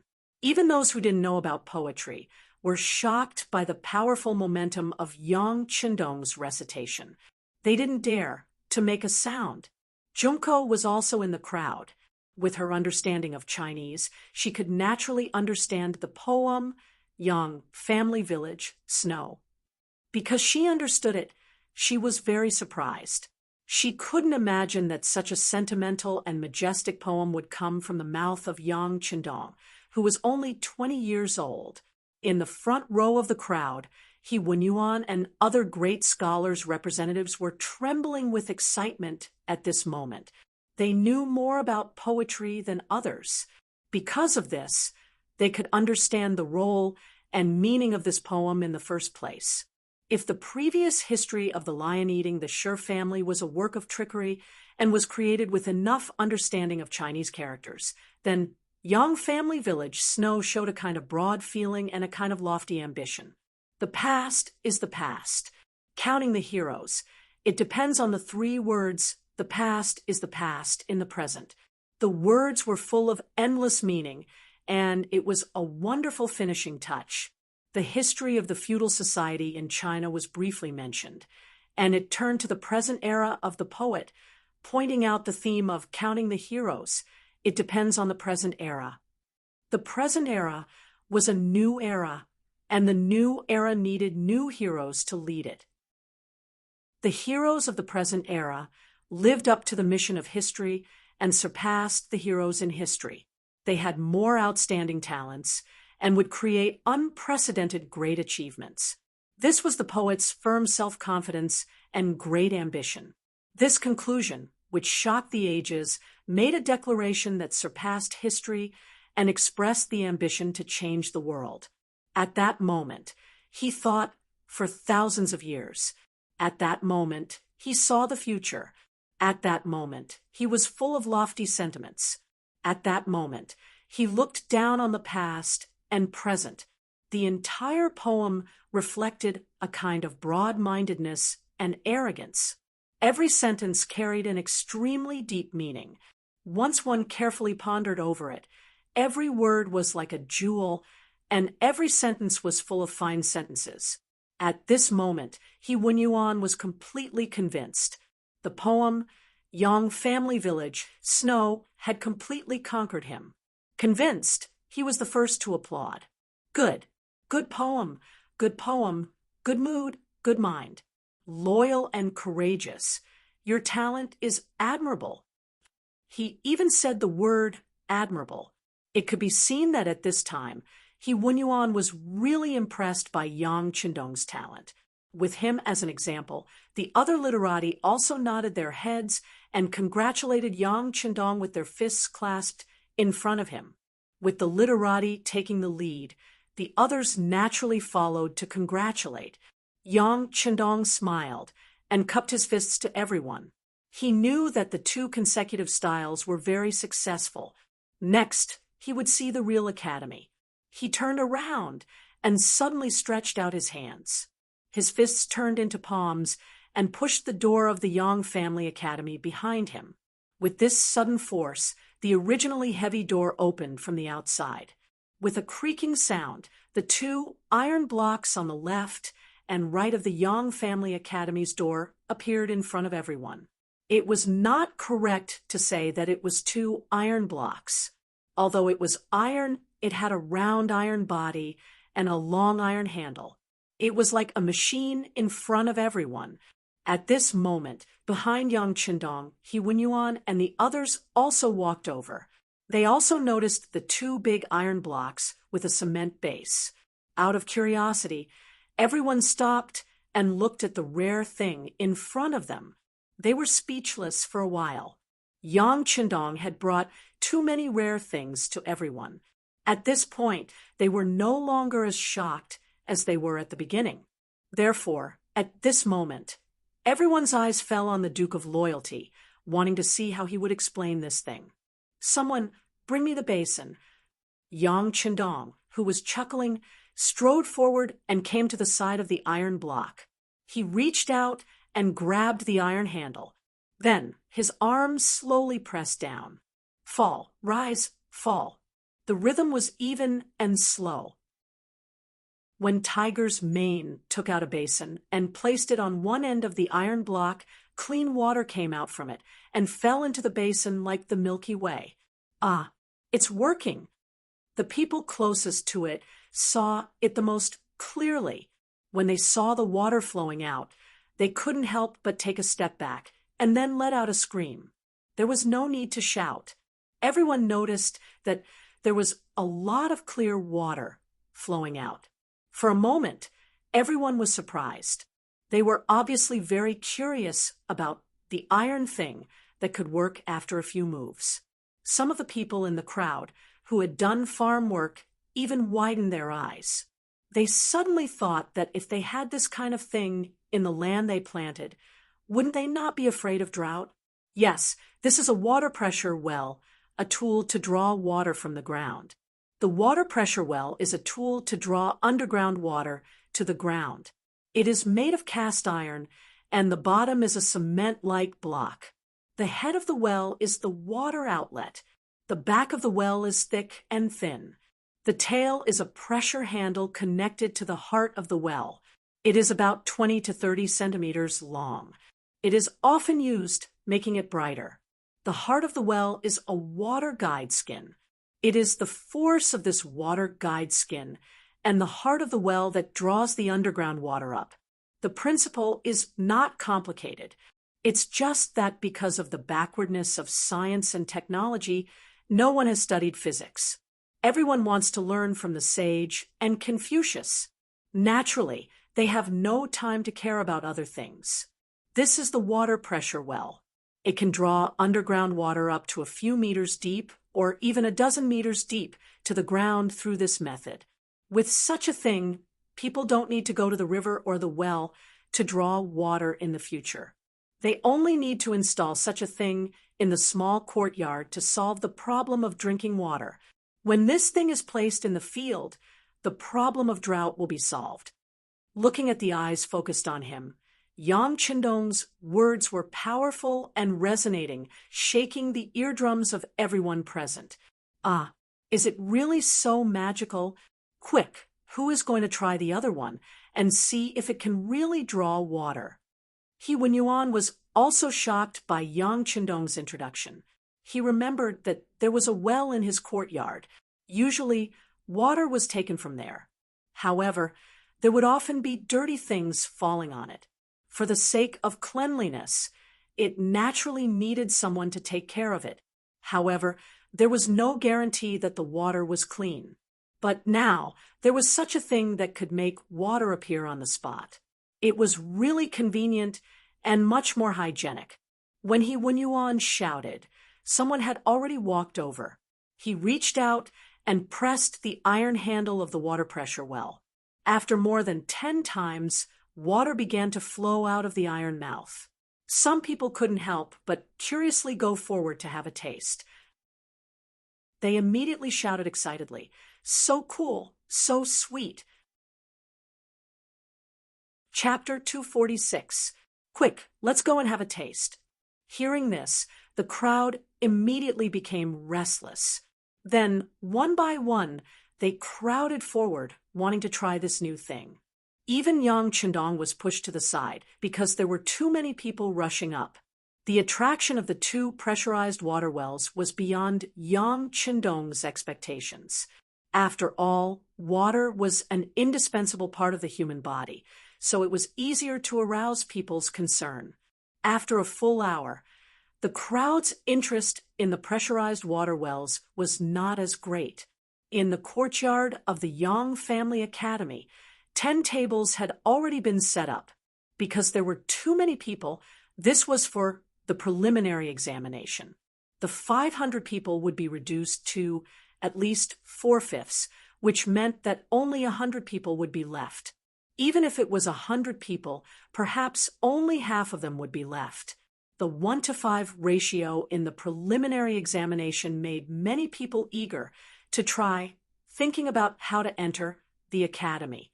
One had to know that once one entered this place, not only would no one collect tuition fees, on the contrary, they would also take care of your 3 meals a day.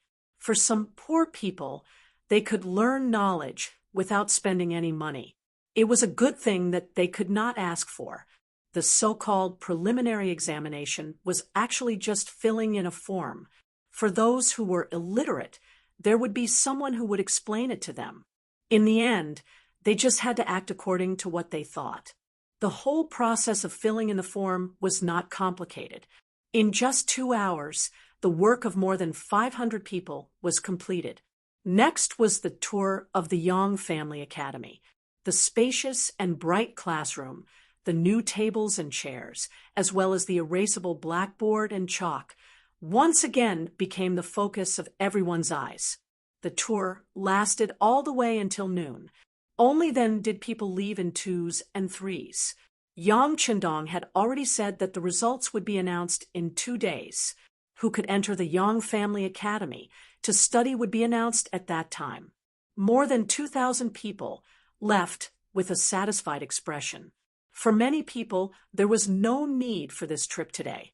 After hearing such a majestic poem and seeing many new things, it was enough for them to brag and show off to others. He Wenyuan also left. Before he left, he even politely told Yang Qindong that if there was a shortage of teachers in the academy and he happened to be off duty, he would be willing to help for free. With regards to He Wenyuan's initiative to express goodwill, Yang Qindong naturally smiled and agreed. However, only he knew in his heart that what he was teaching was not the flashy 4 books and 5 classics. He was teaching the way of survival. This was also a preparation for accumulating talents in the future. After everyone left, the area outside the Yang manor became quiet again. However, Yang Chendong had no intention of resting at all. In his hands, he was holding the information added by the applicants and was checking them one by one. The Security Bureau was already on standby and fully cooperating. Once there was a talent that the young master had his eyes on, they would investigate him as quickly as possible and then verify the authenticity of his identity. Although Yang Chendong, who had made a great contribution, had taken the initiative to leave the court, he knew that his contribution was too great, so great that even the emperor had to be wary of him. Now that he had made such a big move, it was impossible for the academy not to be on guard. In fact, the Security Bureau had already found 3 secret agents of the embroidered uniform guard from the applicants. Although they were good at forging identities, in front of the extremely professional Security Bureau, they still revealed their foxtails. Not only were there secret agents of the embroidered uniform guard in the capital, but also spies sent by Zhu Qizhen of the Ying sect, and there were as many as 8 of them. In addition, there were 2 spies sent by Wali Yeshen. Looking at the applicants screened by the Security Bureau, Yang Chendong shook his head and smiled.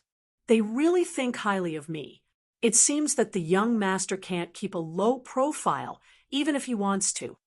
Of course, in addition to these spies, there were indeed people with good conditions among the applicants. For example, the 4 forms on the table. The first was Wang Si, the grandson of the Minister of Personnel. Wang Ji, he had previously been an editor of the Hanlin Academy and was a 7th rank official.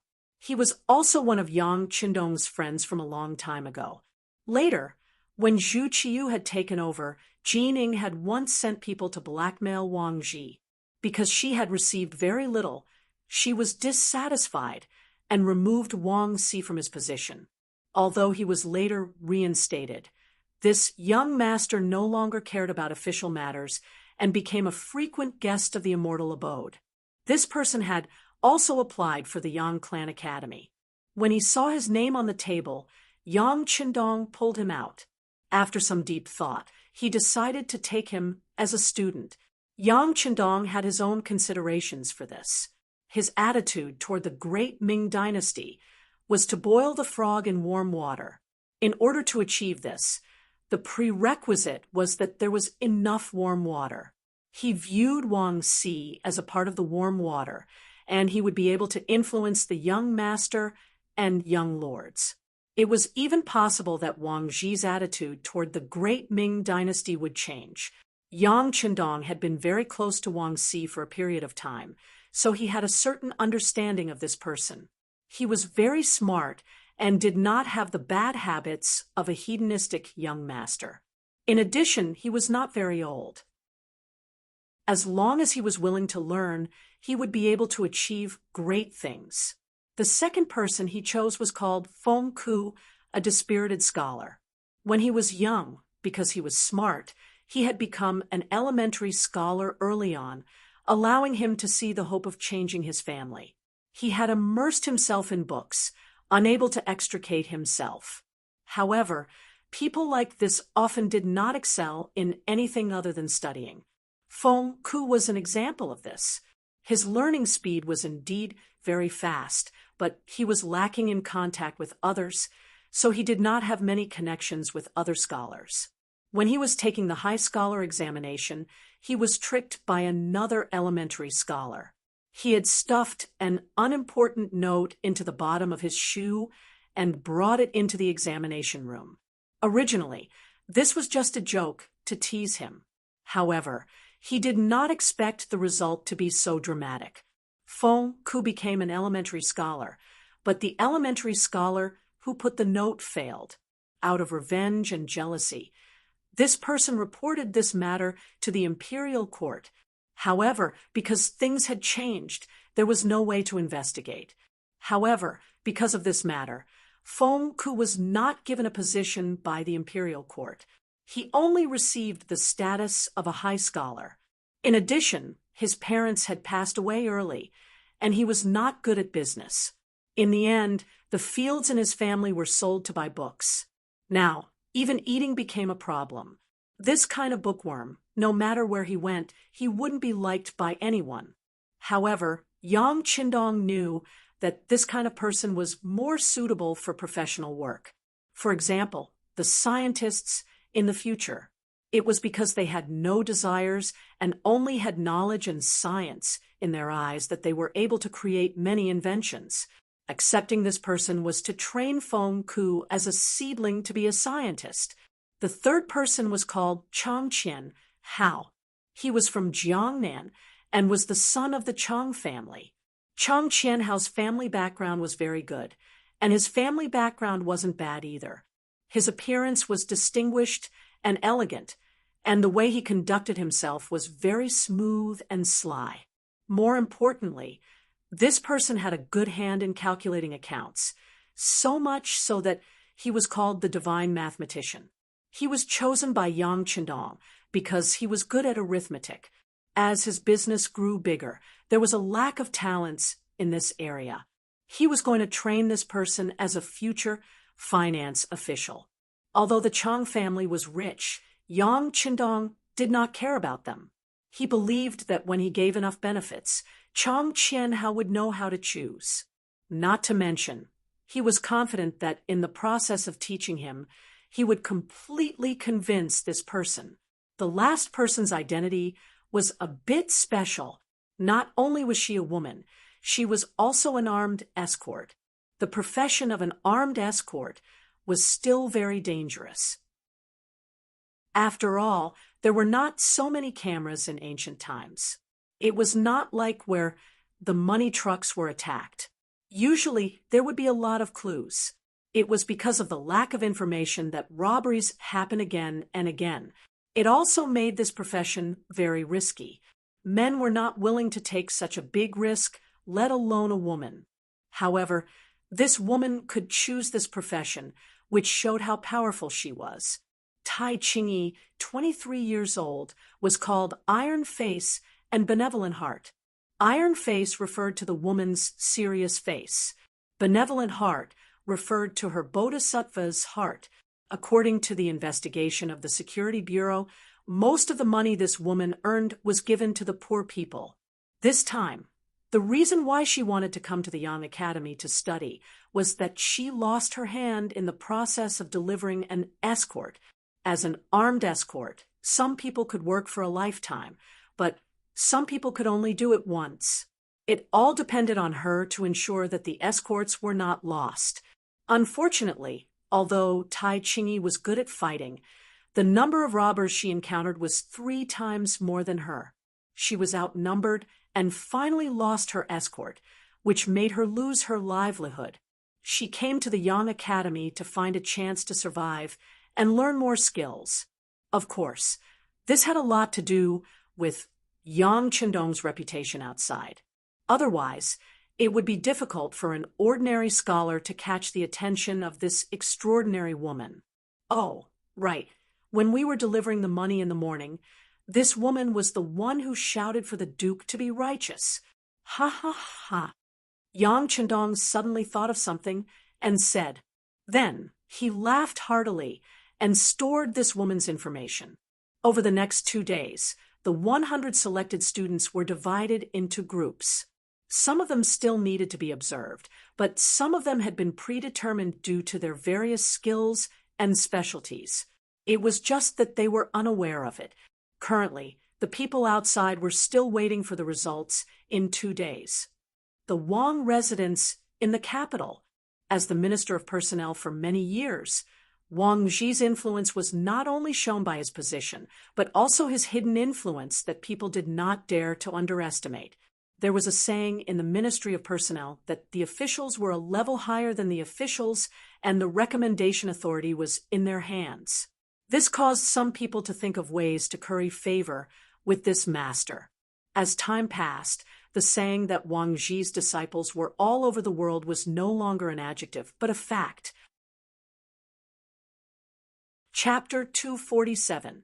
Wang Zhi was so prestigious, but his most beloved grandson, Wang Si, did not go against his wishes and applied for the Yang Academy. After learning the truth, the minister flew into a rage in his study and called Wang Si and his son over to give them a good scolding. When it came to his grandson, Wang Ji cared about him more than just love. He hoped that the power of the Wang family could continue, at least not fall, so he always paid attention to the teaching and training of his descendants. All along, Wang Si's performance was reassuring. At such a young age, he was already an editor of the Hanlin Academy and a 7th-rank official. If he was sent out of the capital, he would at least be a county magistrate. But who would have thought that after being suspended from his duties, he no longer had any desire to improve himself when he was reinstated? Not only did he eat and drink every day, he even applied for the Yang Family Academy behind Wang Ji's back. How could Wang Ji not be angry? In the study, Wang Ji knelt on the ground after being reprimanded, but his face was full of dissatisfaction. "Grandfather, didn't you say that the Duke of Loyalty and Courage has a promising future and is very talented? You also said that I should learn from him when I have time. Now that I have applied for the Yang Academy and will become his student, why are you not happy? I am now 27 years old, but I don't feel ashamed because my teacher is younger than me. You don't think that I have disgraced the Wang family because of this, do you?" "Shut up." Hearing his grandson's bluntness, Wang Ji was so angry that his beard curled up. "What do you know? The Duke of Loyalty and Courage is indeed very talented and capable. I don't object to you befriending him and learning from him, but it is completely different to acknowledge him as your teacher. You have also heard of the saying that a teacher for a day is a father for life. This is equivalent to tying you and him together. If one day, when the emperor wants to deal with him, won't you be implicated? Implicated? Grandfather, are you saying that the emperor wants to deal with the Duke of Loyalty and Courage?" Wang Si keenly sensed something and asked carefully, "Not now, but can't you see that the Duke of Loyalty and Courage's contributions are too great, so great that his contributions are enough to shake the emperor? Let me ask, which emperor in the world would allow someone with greater contributions than himself to exist? It's only a matter of time before we deal with him." Wang Ji shook his head and said with certainty. What Wang Ji said was not only what he thought, but also what the other officials thought. Everyone almost unanimously thought that the emperor would deal with Duke Zhongdan sooner or later. He didn't make a move now because there were still too many places that needed to be used. However, once the emperor's position was completely stabilized and his strength increased, how could a mountain contain 2 tigers? It was precisely because of this that many officials did not get too close to Yang Qindong in case something happened to the loyal and courageous minister in the future. Someone would settle accounts after the autumn and find trouble with them. While everyone was thinking of ways to distance themselves from Yang Qindong, his own grandson had taken him as a teacher. No wonder Wang Ji was so angry. "You haven't done anything to the Duke of Loyalty yet, have you? Besides, your grandson thinks highly of the Duke of Loyalty and Courage. When he first entered the capital, I sensed that he wasn't ordinary. Along the way, the facts have proven this. Even the Wallace army was defeated by him. If His Majesty wants to do anything to him, he probably won't be able to get much out of it. If things go wrong, he might even end up injuring himself. If that's the case, your grandson has walked the right path today, taking the initiative before others." Wang Si didn't think much of his grandfather's words. In truth, with his intelligence, he had already analyzed the situation. After analyzing it, he had come to this decision. He believed that one couldn't put all their eggs in one basket. Otherwise, that would be the easiest way to cause problems. Wang Si's retort left Wang Ji speechless. Only now did he understand that it wasn't that his grandson didn't understand, but that he knew everything, which was why he had come to this decision. "Seer, Do you know how risky this is? Grandfather, your grandson has thought about it. But as long as your majesty is still on the throne, the Wang clan will be fine, and your grandson will also be fine. Besides, your grandson isn't the only one taking the Duke of Loyalty as his teacher. If your grandson discovers that the Duke of Loyalty isn't as formidable as you imagined, your majesty can use your authority to ground your grandson at any time. If that really happens, and the matter gets out, even if something happens to him one day, no one will use this matter to make trouble for our Wang clan. Wang Xi's frank words left Wang Ji completely dumbfounded. He hadn't expected that his grandson, despite his young age, would be able to think of everything. If that was the case, what was there to worry about? As long as he discovered that Yang Qindong wasn't someone who could accomplish great things, he could bring his grandson back. Not only that, he could also tell the outside world that he had sent his grandson to investigate. If things went well, there was a high chance that this would turn into a great achievement. The worst-case scenario was already bearable. Wang Ji did not try to stop his grandson and agreed to it. Now, he was worried that his grandson would be accepted by Yang Qindong because of his relationship with him. If he couldn't enter the Yang Academy, then all of his thoughts would just be a bubble. This night, not only the Wang clan, but many other people were worried about this problem. Even the commander of the embroidered uniform guard, Lu Gui, who had sent out undercover agents, was worried. Although the 3 agents he sent out didn't seem to have any relationship with the embroidered uniform guard on the surface, it was true. As long as someone investigated carefully, they could still find some clues. If that was the case, wouldn't Yang Qindong think that he was a little girl and come to find trouble with him? For some reason, when he thought of Yang Qindong's strength, Lu Gui's heart was beating like a drum. This person wasn't someone to be trifled with.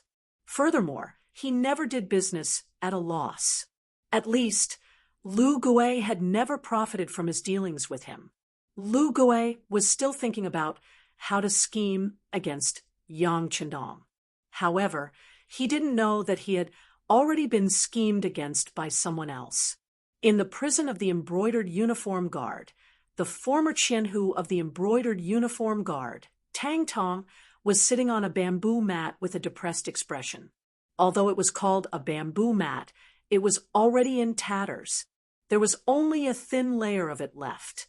At this moment, it was freezing outside, and the imperial prison was also very cold. However, even in such an environment, Tang Tong didn't dare to raise any objections. As a former Qianhu, he knew the rules too well. Many times, if you didn't speak or make a sound, you might suffer less because you were forgotten. However, if you insisted on standing up, these jailers wouldn't care about your previous position when they beat you up. He hugged his knees and sat on the ground. His eyes were listless and spiritless. Even when he heard the approaching footsteps, he didn't raise his head. It's time to eat. It was the jailer who gave out the food. When he walked past Tang Tong's room, a slightly moldy and black steamed bun was thrown out and rolled to his feet. This was Tang Tong's dinner. If it was outside, other than a beggar, it would probably be very difficult to attract anyone's attention. However, in the imperial prison, it was a good thing that could save lives and keep them alive. He was indeed a little hungry, but this black steamed bun really couldn't arouse his appetite. At this moment, he couldn't help but hate his choice. Why did he believe that Jining had to stay in the capital? If he had made another choice at that time and followed Chao Jixiang to Nanjing, perhaps it would have been a different scene. He sighed in his heart and reached out to take the black steamed bun. Then he put it into his mouth with a hopeless expression. After taking a bite, the gloomy Tang Tong was still regretting his choice. However, after chewing a few times, his expression suddenly froze. Subsequently, his eyes widened as he vigilantly scanned his surroundings. When he saw that no one was paying attention to him, he carefully spat out the steamed bun that he had swallowed into his hands. Then he saw a small piece of paper that was sandwiched between his hands. There was actually a piece of paper in his steamed bun. From the looks of it, there seemed to be writing on it. Tang Tong's heart thumped. He didn't believe that this was caused by the chef's carelessness. His intuition told him that someone must be sending him a message.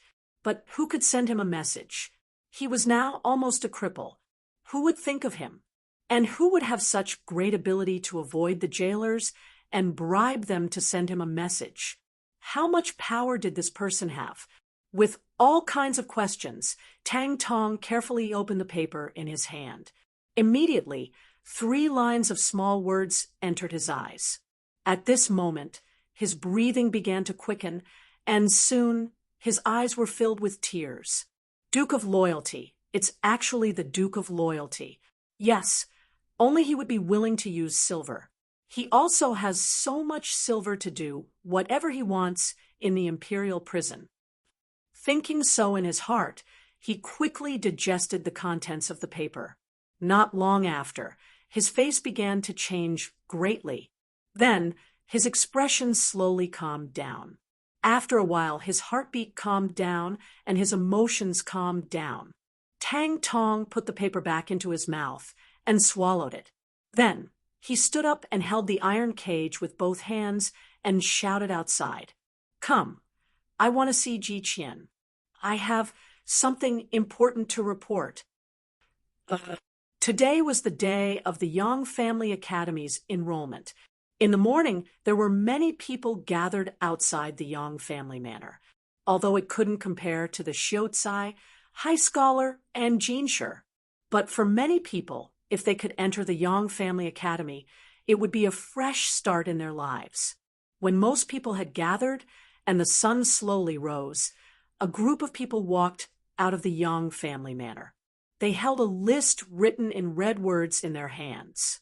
Under everyone's gaze, they pasted it horizontally at the entrance of the Yang Family Academy. A total of 100 names appeared in front of everyone's eyes.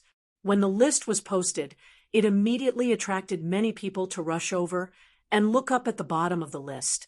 There was only a 1/5 acceptance rate, and it was the early acceptance rate. Naturally, most people left with a face full of disappointment. But at the same time, there were some people who were excited. They had been chosen. In the eyes of these people, there were some who were excited, and some who were even arrogant and condescending. Chapter 248, Yongding Gate of the Capital. This gate was one of the closest outer gates of the capital to the Yang village. At this moment, 2 women were surrounded by several burly men. From the looks of it, they were completely surrounded, which attracted many commoners entering and leaving the city to watch. "Big Sister E, it's my fault. I'll stay here. You should leave first. Don't ruin things," the petite woman said to the woman, who was clearly half a head taller than her, with a face full of grief and indignation. Her face was filled with anxiety and concern. He looked at the tall woman. Although she seemed to be in a hurry, she stood there with her legs like pillars. She didn't seem to have any intention of leaving. "Little Sister Ping, how can Big Sister leave you alone? Besides, didn't you persuade me as well? The Yang Clan Academy and Dong Shuai won't accept a girl as a disciple. I have no hope at all. Since that's the case, what difference does it make whether I look at the list or not? On the other hand, Yu Xiong's grandfather is the current Minister of Justice, Yu Shiyue. He's a favorite of the emperor. If I offend him, I'll be in big trouble." The woman who spoke was Tai Qingyi. She used to be an escort and was nicknamed Iron-Faced Benevolent Heart by the people of the Jianghu. 3 days ago, she applied to the Yang Clan Academy. The girl beside her was called Jiang Ping. She was her sworn sister of the opposite sex. The 2 of them used to be escorts together. Later, Tai Qingyi made a mistake and was fired from the escort agency. She followed her out.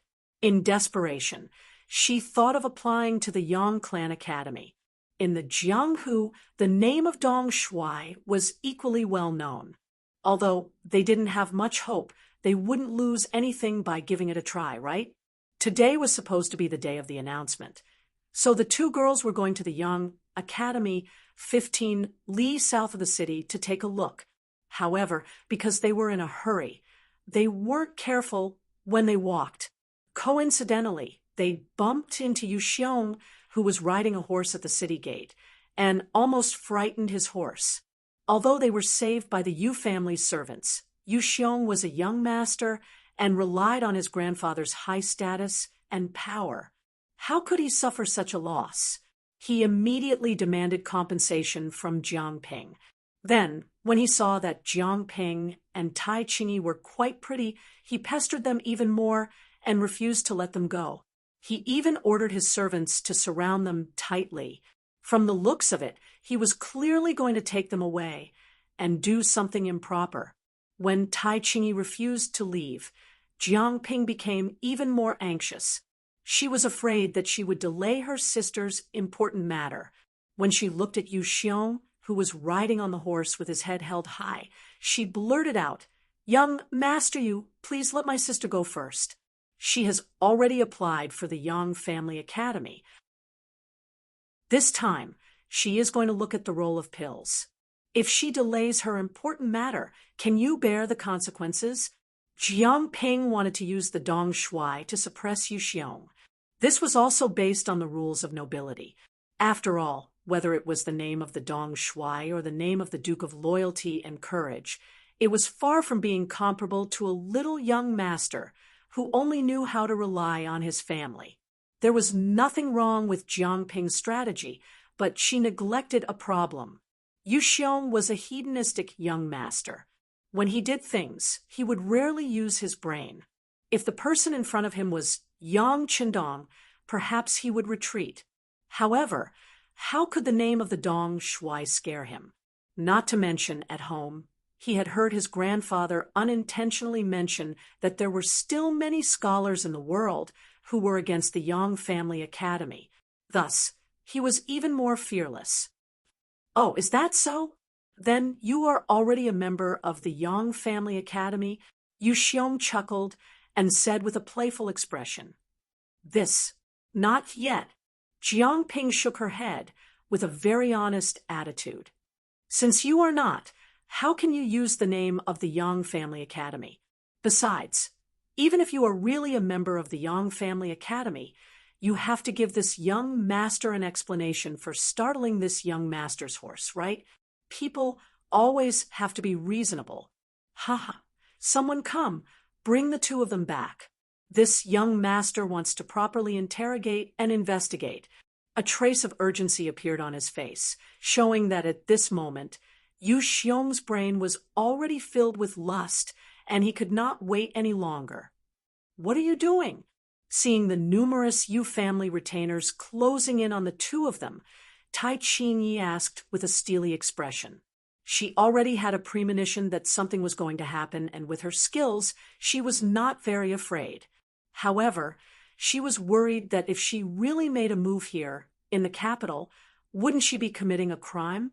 If that was the case, there would be no place for her in this vast world. "What are we doing?" "Bring you back." The surrounding Yu family servants, seeing that their young master had given the order, how could they still be polite? Each of them laughed sinisterly and began to walk closer with large strides. These people had been following Yu Xiong for a few years and were very clear about their young master's temperament. Since these two women had been bumped into, they would definitely not be able to escape from the devil's claws. Moreover, not long after, when he was tired of playing with them, he would reward them. Looking at the two of them, the servants could not help but have a good time. 7 to 8 servants surrounded them in a circle. Seeing that they were getting closer and closer, Tai Qingyi had no choice but to clench her fists in order to protect herself. From the looks of it, it was obvious that a fight was going to break out at any moment. As for what would happen after a fight, it would be a matter of taking one step at a time. The surrounding commoners, seeing that a fight was about to break out, were all worried for the two women. However, their words carried little weight, so they did not dare to act rashly. Otherwise, not only would they not be able to save the two women, they might even get themselves into trouble. However, even if some people were afraid, there were still some who were not. Seeing that the burly servants were about to surround the two women and capture them like eagles catching chicks, a shout came from outside the crowd. "Stop!" As the voice fell, it attracted the attention of the commoners in the crowd. Then, a man dressed in brocade strode over under the protection of two servants. As he walked, the middle-aged man said with a face full of anger, "In broad daylight, the world is clear and bright, and in the capital, what are you people trying to do? Even if you have broken the law, the yamen will judge. It's not up to you to privately punish, is it?" The man's face was full of righteousness, and his words were reasonable. The servants actually forgot to take action and looked at each other. They were clearly shocked by the man's imposing manner. "Who are you?" Yu Xiong said with an unhappy expression. Just as the prey was about to fall into his hands, a troublemaker suddenly appeared. No one would be in a good mood. "And who are you?" In the face of Yu Xiong's arrogant question, the righteous man smiled. His name, Yang Yang, had spread throughout the capital, and there weren't many people who didn't know his name. It was no wonder he had a playful smile on his face when he ran into a hothead who didn't know his identity. As Yang Qindong's fourth brother, his influence had recently flourished. Anyone who knew his identity, which one of them didn't give him enough face. He had face in front of outsiders, and he could enter and leave the immortal abode whenever he wanted.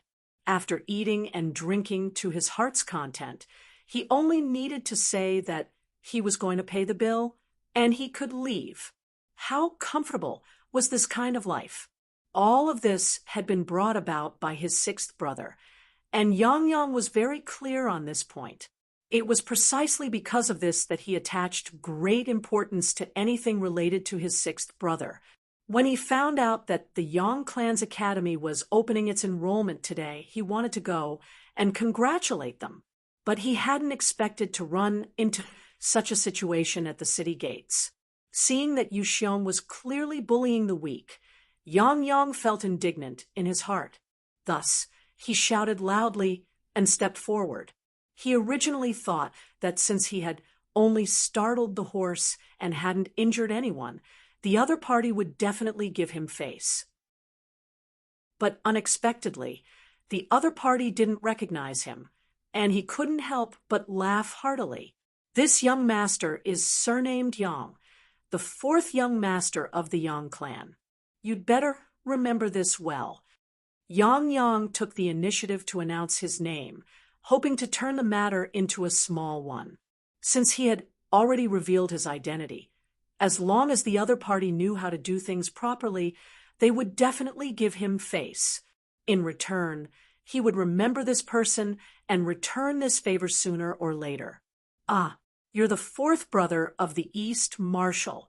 We're applying to enter the Yang Clan Academy. We were originally going to look at the rankings today, but we ended up startling the horse in our haste. Fortunately, nothing happened." Jiang Ping was overjoyed when she heard Yang Yang announce his identity. Now that the Yang family had come, it seemed like nothing would happen today. "Wait a moment. What do you mean nothing happened? I was so scared that my heart almost jumped out. I must have suffered some internal injuries, so you must come back with me. Once this young master finds a doctor and confirms that I'm fine, I'll let you go." Just when Jiang Ping thought that there was nothing to worry about, Yu Xiong suddenly spoke and used his injury as an excuse to bring Jiang Ping and Tai Qingyi back to the residence. From the beginning to the end, Yu Xiong was talking to Jiang Ping and didn't even look at Yang Yang, as if he was invisible. But in fact, he had his own little plans and ideas. Yang, the fourth young master of the Yang clan, Yang Chendong's fourth elder brother. It was said that they had a good relationship. How could Yu Xiong not have heard of this? But because of the difference in age, the two didn't have much interaction and didn't know each other. Originally, everyone minded their own business. Yang Chendong was powerful and had done a lot of big things in a short period of time. He was seen as a rising star. But how could the Yu clan be bullied so easily? The Minister of Justice was in charge of all punishments in the world. His power was unimaginable. Even if it was Yang Chendong, if he offended the Yu clan, it would be very difficult for him, and he would have to be careful. Of course, there was no need to make enemies. Yu Xiong was clear about this. Thinking himself clever, he didn't even look at Yang. Instead, he stared at Jiang Ping and spoke. Chapter 249. When Yang heard from Jiang Ping that they had applied for his sixth brother's Yang Clan Academy, he felt relieved. Since this matter concerned his sixth brother, he had to get involved. However, when he raised his head and saw that Yu Xiong didn't even look at him, he immediately became angry. "Brat, this young master is talking to you. Did you hear me?" This young master is Yu Xiong. I'm sure fourth young master has heard of me. Today's matter has nothing to do with you, so it's best if you don't interfere. Men, arrest these two women who tried to harm this young master and bring them back for interrogation. Yu Xiong originally didn't want to talk to Yang in order not to cause a conflict between the two clans. However, seeing that the other party didn't recognize him, he immediately revealed his identity and advised him not to meddle in other people's business. Otherwise, he would only be losing face. Although Yu Xiong's words were ear-piercing to Yang's ears, he felt somewhat helpless. He had naturally heard of Yu Xiong's name. After all, there were only a few high-ranking young masters in the capital. As long as one paid attention, they would know a little. As someone who had been in the capital for several decades, how could Yang not know? Usually, everyone really had the idea of minding their own business. But if they really met face-to-face one day, they would just greet each other, and it would be over. This was because the Yu clan wasn't to be trifled with. However, he didn't ask about the other party's identity before stepping forward. Now that he knew the other party's identity, if this matter were to spread, wouldn't people think that he was a person who bullied the weak and feared the strong? More importantly, this matter involved the students of the Yang Clan Academy. Although he didn't know if they were accepted, it was related to his sixth brother. If he shrank back now, it wouldn't be easy for him to deal with his sixth brother. The Yu clan wasn't to be trifled with, but he couldn't ignore this matter either. Thus, Yang was caught in a dilemma. More importantly, if he were to make a move now, he would be at a disadvantage, since he only had two servants with him. If he were to be beaten up, even if he managed to regain his face later, it would still be a humiliating matter. Yang was caught in a dilemma and didn't know whether to advance or retreat. For a moment, he didn't say anything. When Yu Xiong saw this, he was naturally overjoyed. Thinking that the other party was afraid of his identity, he became even bolder and shouted at his servants, "What are you waiting for? What are you waiting for?" Since their master had given the order, the 8 servants no longer held back. They surrounded the 2 women and stretched out their arms to grab them. "Sister, what should we do?" Jiang Ping saw that the other party had made a move. If she didn't retaliate, then her power would be tied up tightly. Then, she really didn't know what her fate would be. "Let's do it. Let's fight first and talk later." A look of determination flashed across Tai Chingy's face. She naturally knew what the consequences would be if she fought back. However, he had no other choice at this time. He couldn't just let the other party take action and allow himself to be captured. After Tai Chingy finished speaking, she took half a step back and dodged a big hand in front of her. Then she punched the man's elbow. The strong and precise force made the servant cry out in pain and retreat. He is actually a martial artist. When the others saw Tai Chingy's counterattack, they couldn't help but applaud. The commoners who originally thought that things were not going well were already prepared to complain about the two women's miserable fate. However, they didn't expect that the two women's skills were good, and their counterattack was so sharp. This counterattack also fell into Yang Yang's eyes. His originally gloomy expression became much livelier in an instant. Good job. As long as the two of you can rush out, I will wait for you in front and go with you to the Yang family manor to clarify things. Yang only brought 2 servants, afraid that they would be a burden to Tai Chingy. After saying this, he turned and walked towards the city gate of Yongding City. Originally, they didn't know what the result would be after fighting, but Yang Yang's words pointed them in the right direction. At this moment, the 2 women didn't hesitate and used both their hands and feet to dodge the Yu family's servants who came rushing over. Tai Chingy's skills were good. Otherwise, she wouldn't have been chosen by Yang Chendong among the 500 people.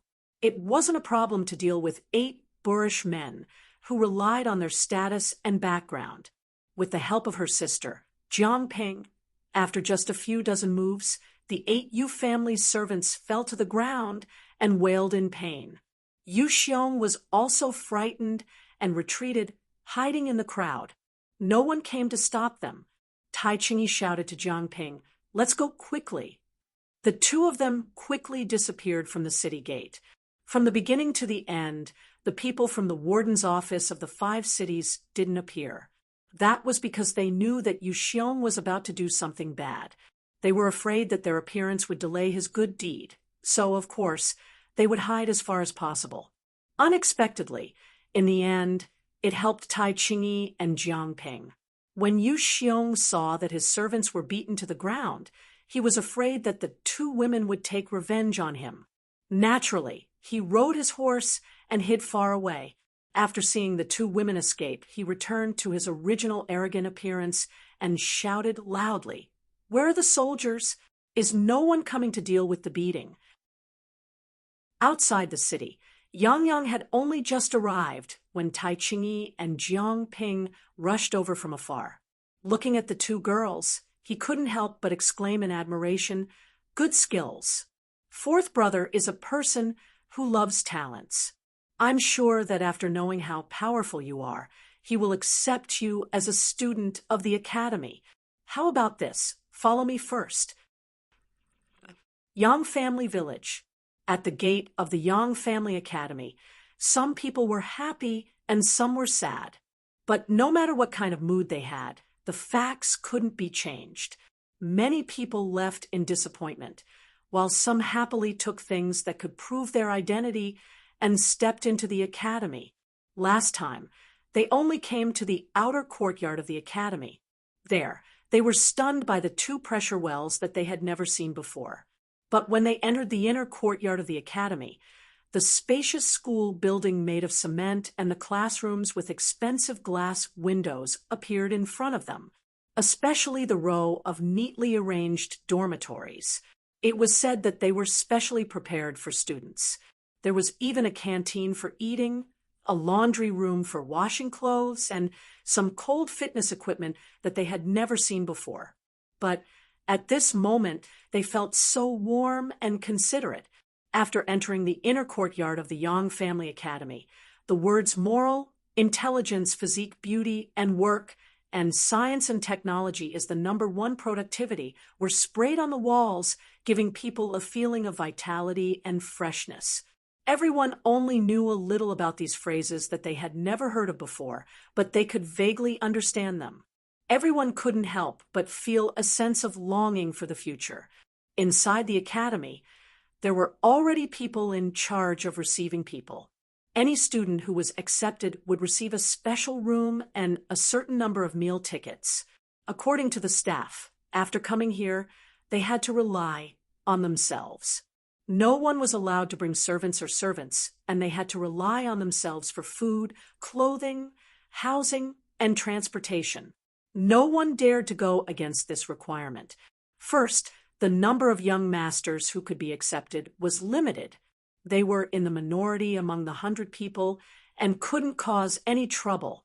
Second, the rules were written very clearly. Every student had 100 points of conduct. Once all of their points were deducted, that would be the time they had to leave. The rules also wrote that no matter what the reason was, if one didn't follow the rules of the academy, at least 2 points would be deducted. If one was the leader and the situation was serious, they might be directly expelled. Since it was written in the rules, it was a hard rule that no one dared to go against. So even though they were somewhat unwilling, no one raised any objections. Some of the young masters, including Wang Si, took the initiative to send their servants out of the academy. They also told them to tell their families that there would be a day off every 7 days in the academy. At that time, they would naturally go home to take a look. The people who were accepted received their plates one by one. Then, under the guidance of the staff, they first received their own bedding, meal tickets, and other daily necessities. Then, they were led to their respective rooms. According to these people, before lunch, the academy's principal, who was also the Loyalty Guild, would speak to them. At that time, the real life of a student would begin. And before that, everyone could temporarily relax and properly rest in their rooms. Although they didn't know what the real life of a student was, seeing how determined the staff was, they felt the pressure and cherished the short time they could rest before the official start. In the principal's office, Yang Qindong was listening to Tiger's Ming's work report. Young master, after the announcement, there are 100 students who should have arrived. There are 98 who actually arrived. Please give us your instructions. There are 2 who didn't arrive. Who are they? Yang Qindong asked with a puzzled expression. This time, the people who signed up were all willing. Since they had the opportunity, why didn't they appear? His intuition told him that something unexpected must have happened.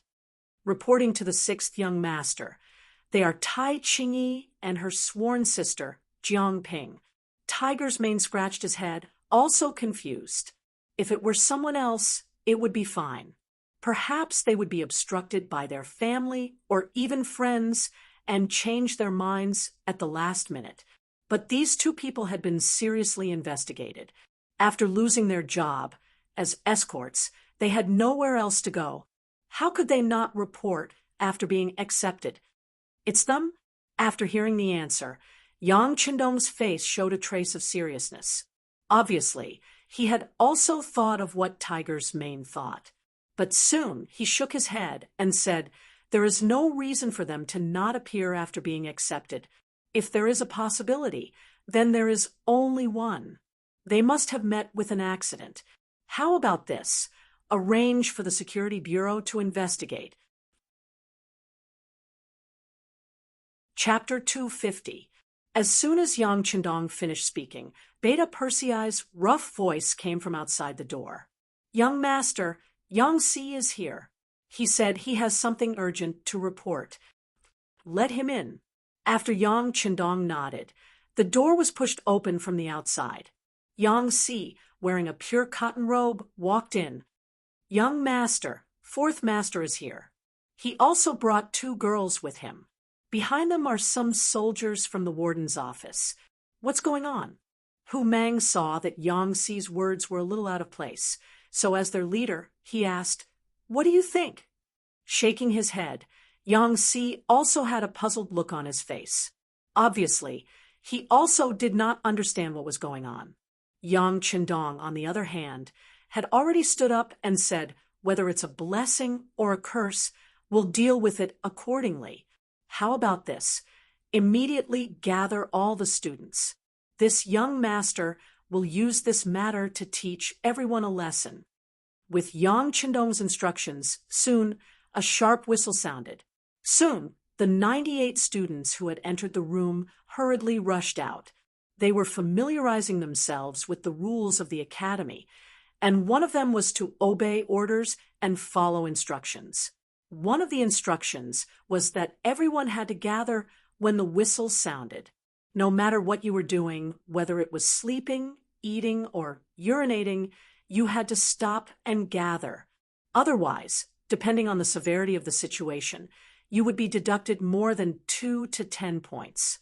There was a total of 100 points, and no one wanted to be deducted just like that.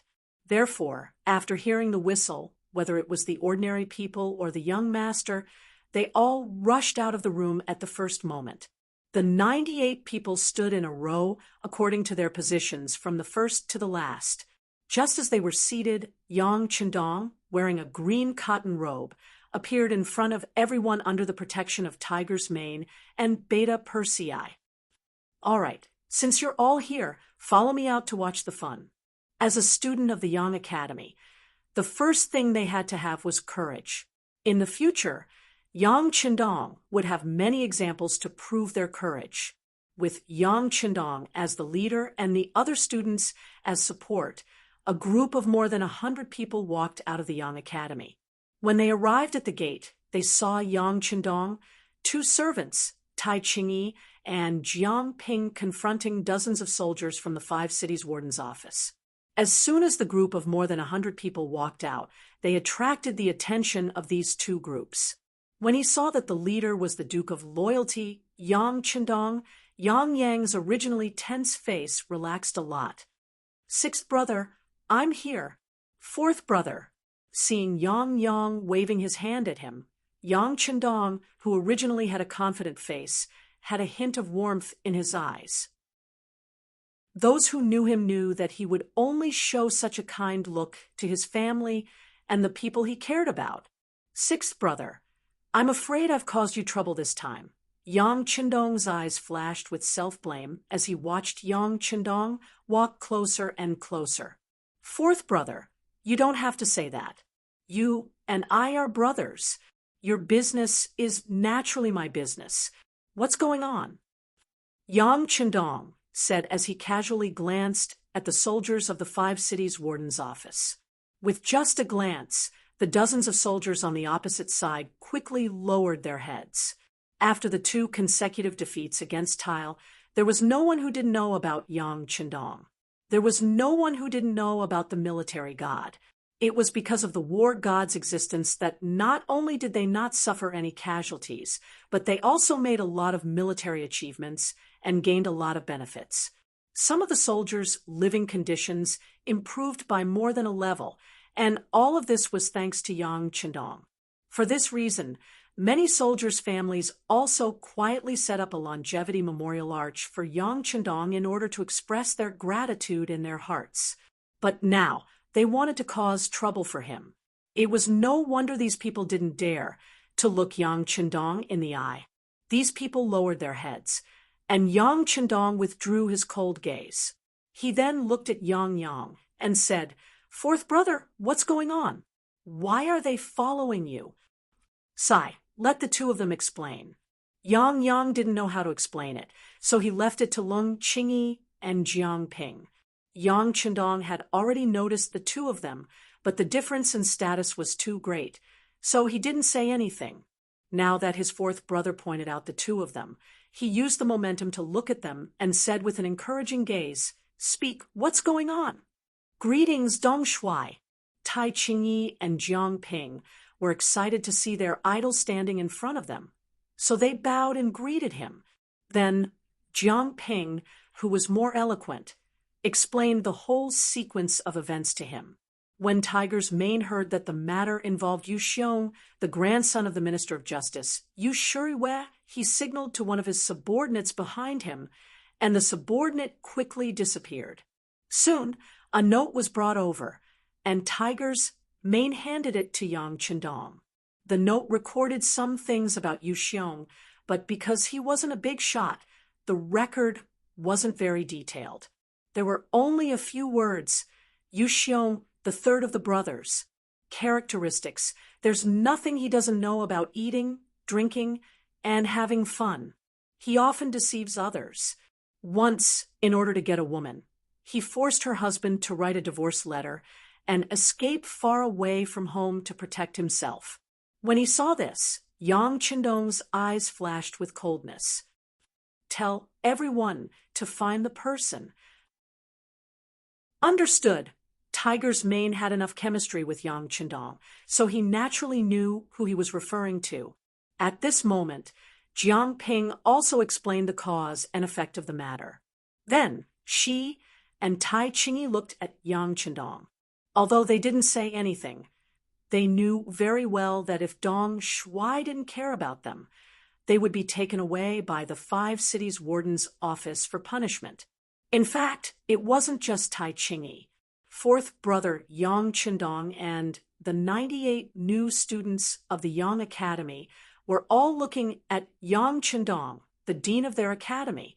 When Jiang Ping explained the cause and effect of the matter, they heard everything clearly, so they were naturally angry at Yu Xiong's actions. He just accidentally startled the horse and didn't cause any harm. Either he compensates you with some silver, or he apologize in front of everyone and admit his mistake. Why did he have to take people away and do such a beastly thing? This was really going too far. Especially some of the students who were originally from poor families, they had encountered such things in the past. Through this matter, it was as if he had seen himself in the past. Naturally, he felt like he had a common enemy. Sensing the rising anger around him, Yang Qindong calmly turned around and looked at everyone, including Tai Qingyi and the other 2 women. He said, I originally planned to gather everyone for a talk before lunch. Since there is such an opportunity, I will tell you in advance. The matter involved the Yang Academy, so all the students naturally put up their earphones.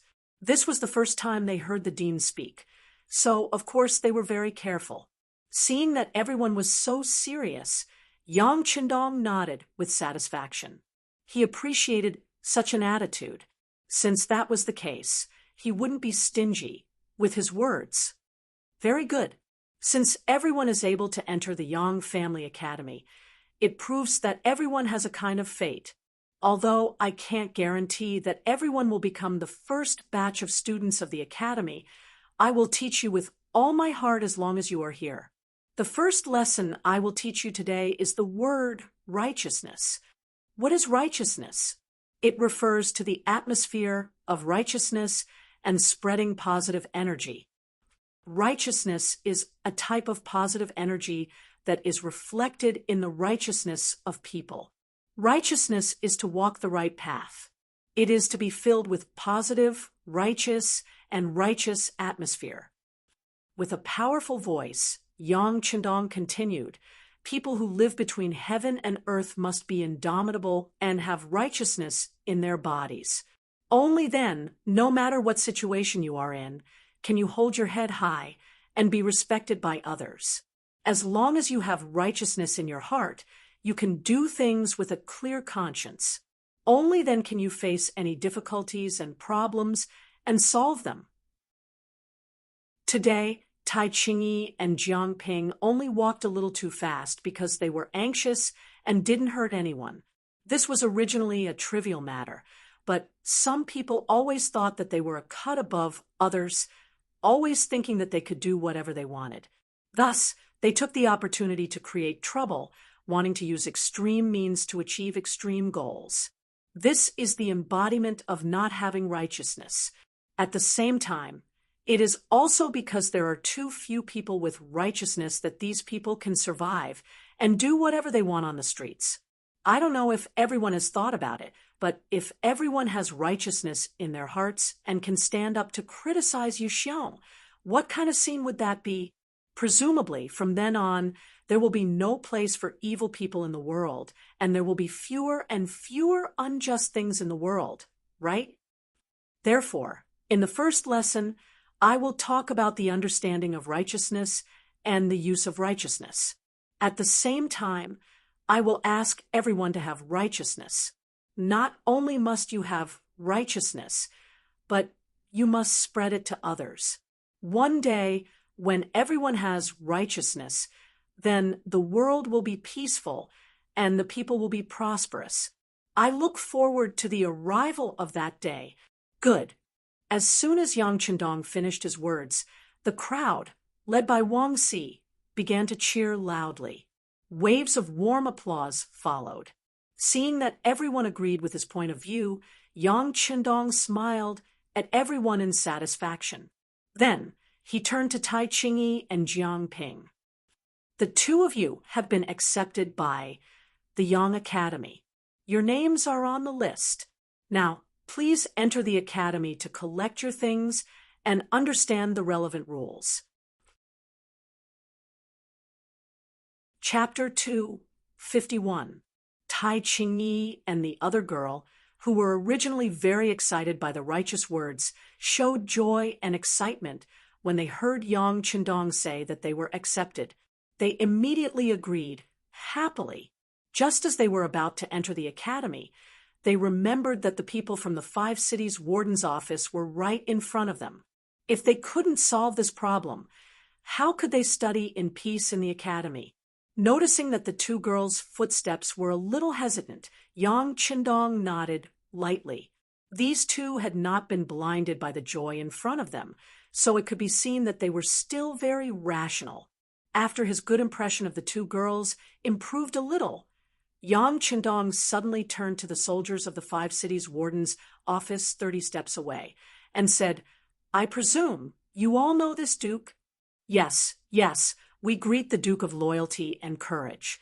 After being asked by Yang Chendong, these people did not dare to pretend to be deaf and mute. They immediately lowered their heads and said respectfully, "Very good. Since you know this Duke, you can go back. If Yu Xiong asks, just say that the two of them are students of the Yang Academy. If you want to talk about it, just talk to this Duke. Of course, if you want to catch people, you can catch this Duke first. Understand?" The more he spoke, the more serious Yang Chendong's expression became. This seriousness also caused the expressions of the soldiers of the 5 cities warden's office to change greatly. They repeatedly said that they did not dare, and then turned to leave very decisively. What kind of joke was this? If they wanted to catch people, they would first catch Yang Chendong. Even if they had the courage, they would not dare to do this. If they really did it, not to mention whether they could do it or not, when they really returned home, their wives would not let them go. Their consciences would not be able to live with themselves. The soldiers of the 5 cities warden's office left because of Yang Chendong's words. They left so happily, without a trace of reluctance. This made all the students very excited after seeing this. This was their dean. He had righteousness in his heart and was not afraid of any powerful people. They did not know when they would be able to be like this, facing all difficulties with one word and solving them with one word. A crisis was thus resolved.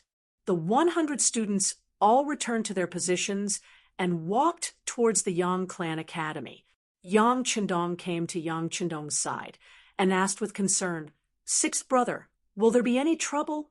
"What kind of trouble? We weren't in the wrong to begin with. It was all that Yu Xiong's fault. It was just a child's mischief. It wasn't a big deal. This time, I really have to thank fourth brother. If you hadn't appeared in time, I'm afraid that things would have gotten out of hand. At that time, it would have been much more troublesome to solve." "Hee, why don't we enter the courtyard and have a drink together?" Yang Chendong chuckled, hearing that not only was there no mistake, but there was also merit. Yang Yang's high-hanging heart could finally settle down. Good. It's rare for sixth brother to be so considerate. Fourth brother will drink with you. Hee, let me try your delicious food." Yang Yang's heart was clear. Everyone said that all the delicacies in the world were in the immortal abode. Actually, that was not the case. The delicacies of the Yang family manor were the ones that were on a whole new level. At that moment, the two brothers chatted and laughed as they walked towards the inner courtyard of the Yang family manor. Just as they arrived at the entrance, a beautiful girl blocked their path.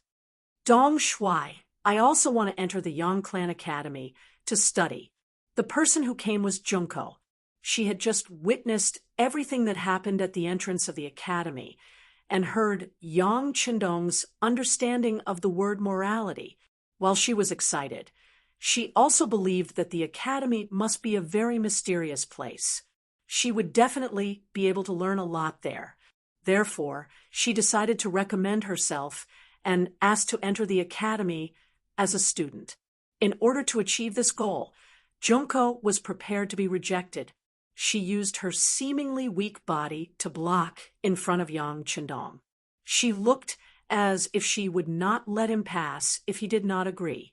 In the entire Yang family manor, there were not many people who dared to do this. Other than the few matriarchs, no one else would do this. Otherwise, the consequences would definitely make you regret it for the rest of your life. Junko was a beautiful girl. Perhaps this was her advantage. She used her body to block in front of Yang Qindong. She had no intention of letting him pass. Cough. Sixth brother, I will go in first. I can already smell the wine. Ha ha ha. Yang Qindong said tactfully. He knew that if he continued to stay here, it would only make things awkward for Yang Qindong. Therefore, he found an excuse and took the lead to walk into the inner courtyard of the Yang family manor. You guys go in too. Yang Qindong looked at Tiger's mane, who was still standing beside him. He only turned his head to the side. At this time, he was not alert at all. Yang Qindong shook his head and said aloud, Yes, young master. Tiger's mane couldn't wait to leave. After answering, he strode away.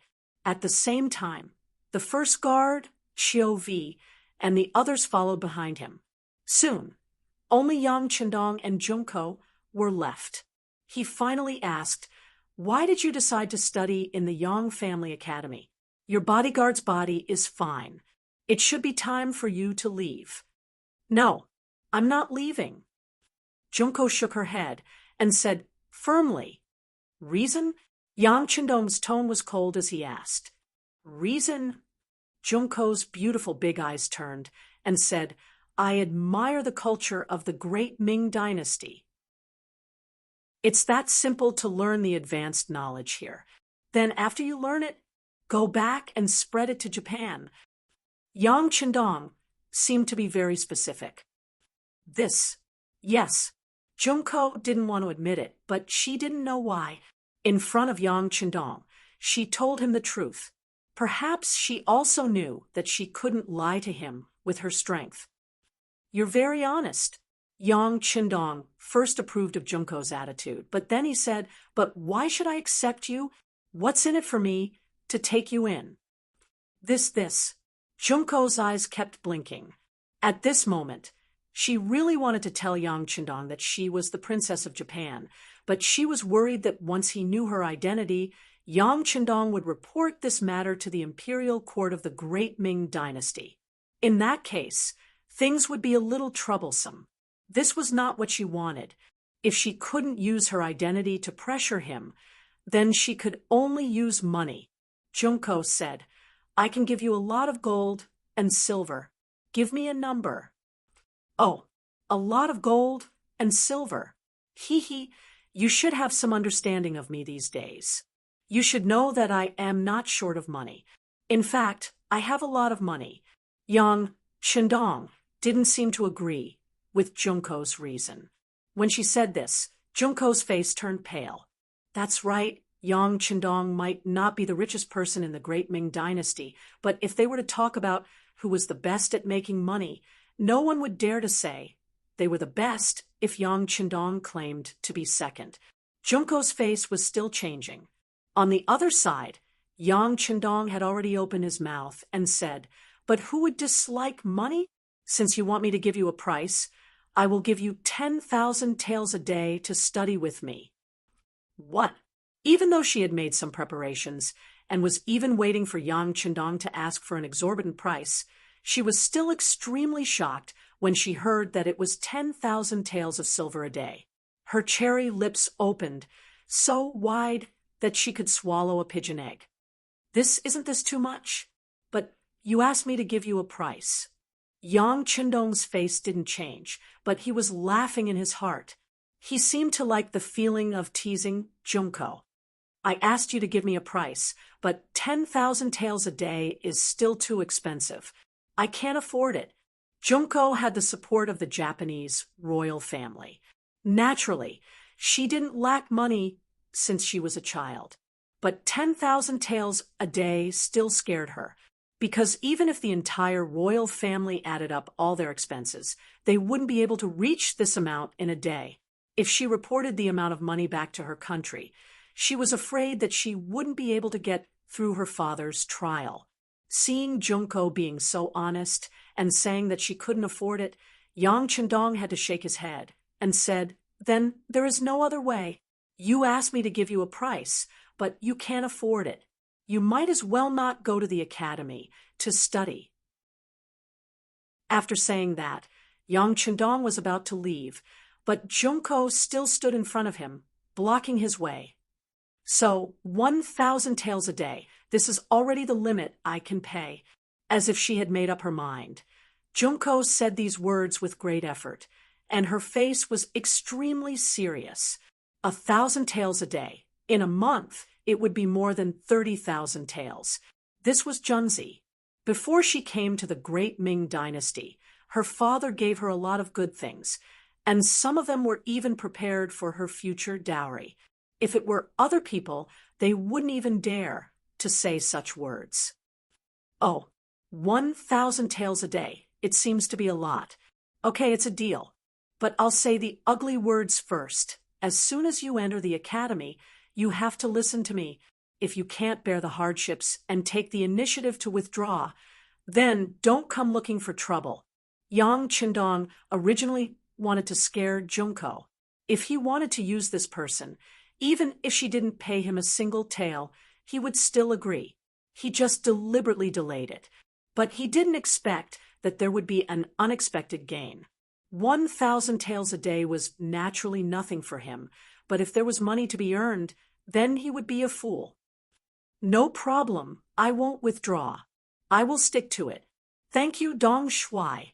Finally getting what she wanted, Junko's face was full of joy.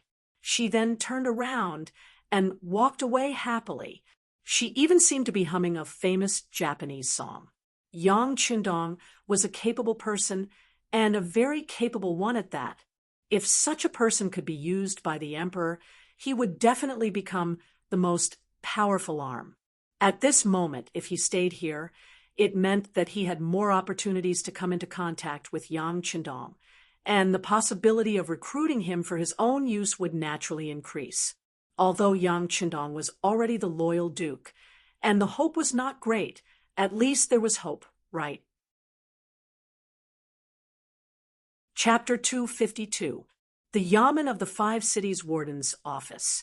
The people who had gone to Yang Chendong's manor had rushed back and clearly explained the intentions of the loyal Duke Yang Chendong. Commander Sun Tong, who was on duty, said to Yu Xiong with a serious expression, "Young master, you have heard the matter. We are powerless to do anything. Please go back." Yu Xiong's expression was naturally somewhat ugly at this moment. He had thought that his grandfather was the current Minister of Justice and that no one would dare to not give him face. In the past, he had also done some outrageous things, but in the end, nothing had happened. He had eaten and drank as he should. But today, after meeting Yang Chendong, everything had changed. The Five Cities Warden's Office had actually spoken to him in such a state. It was clear that they did not want to interfere. "Very good, Commander Sun, right? Your attitude of shirking responsibility is very bad. I will report this to your superior, and I will also tell my grandfather," Yu Xiong said with a fierce expression.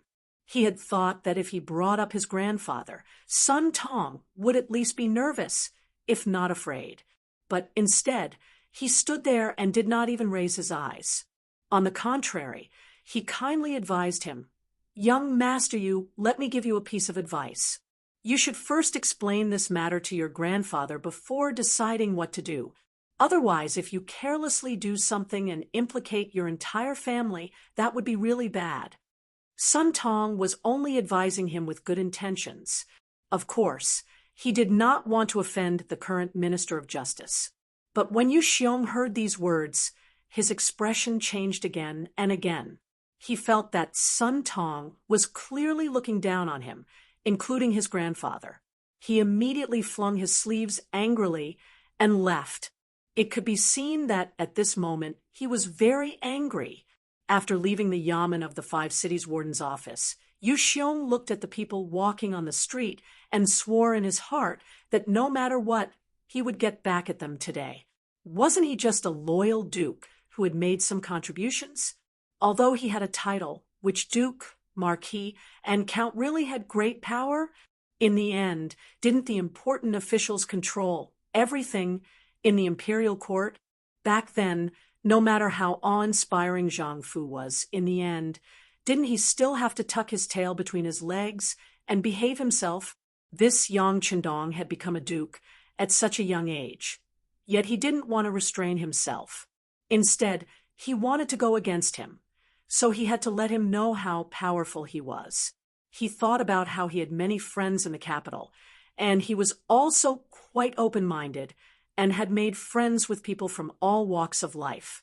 It shouldn't be a problem for him to teach Yang Chendong a lesson.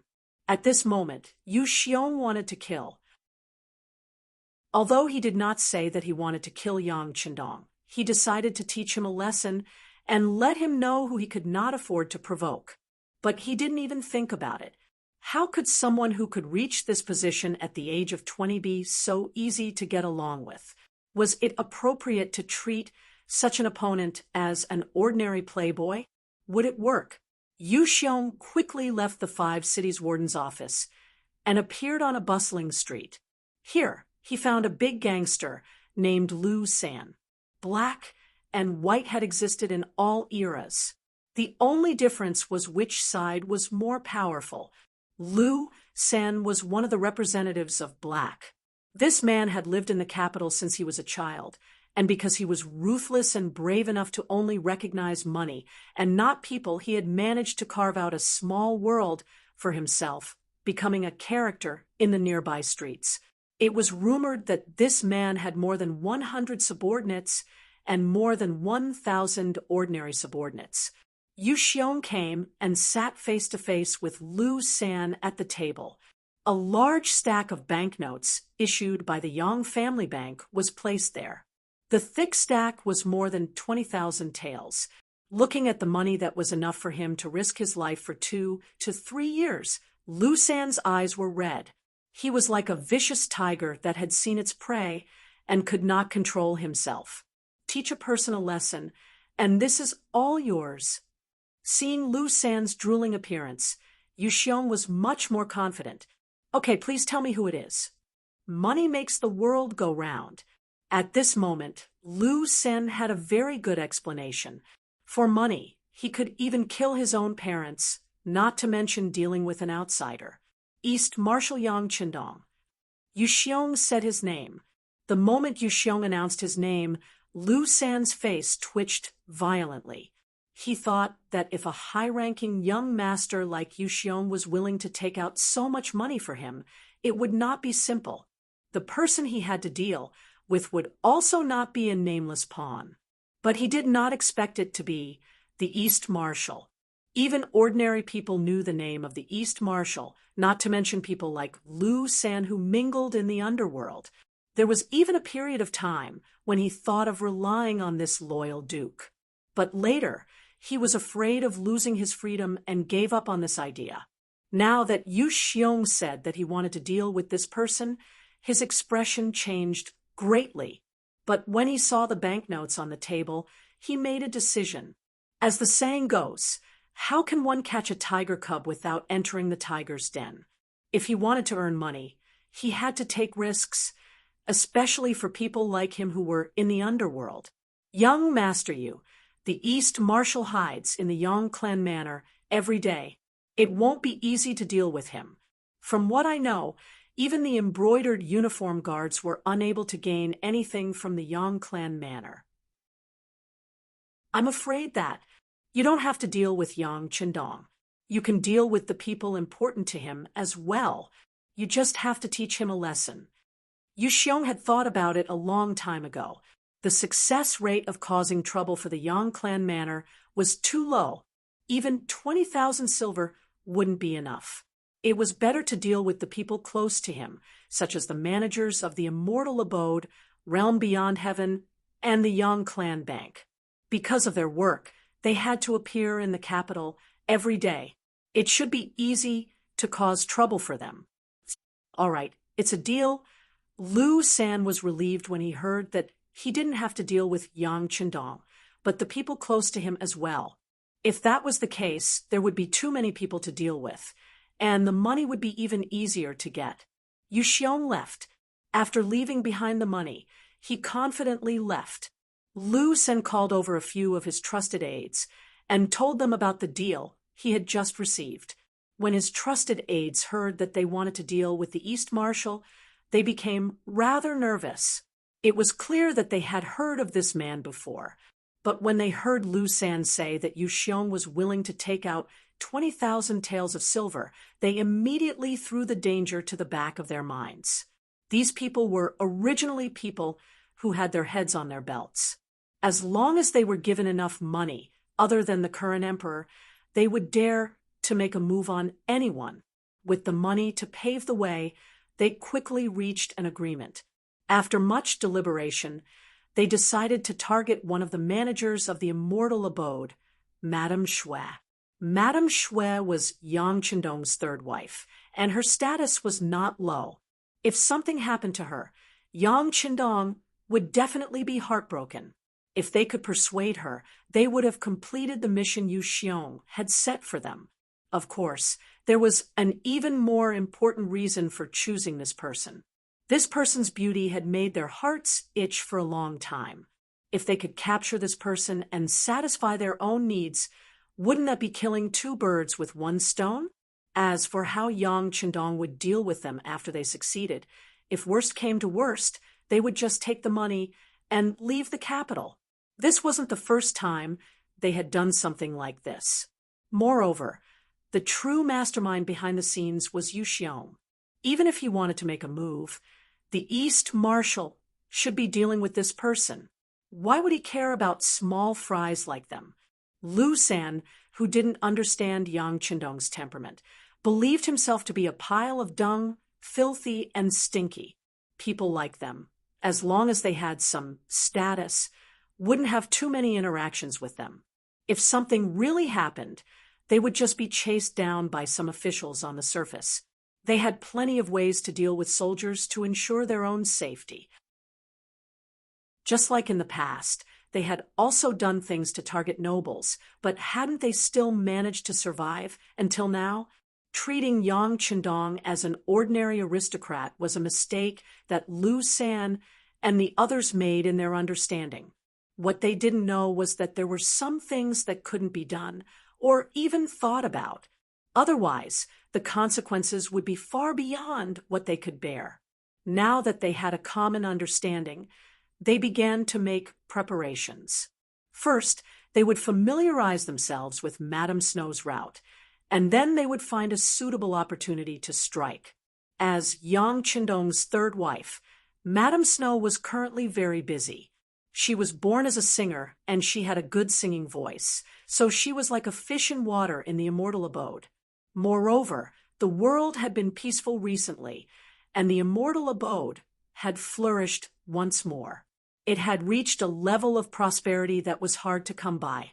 The play she and Madame Xiang had written about the war between the war god, and the Walla had become even more popular.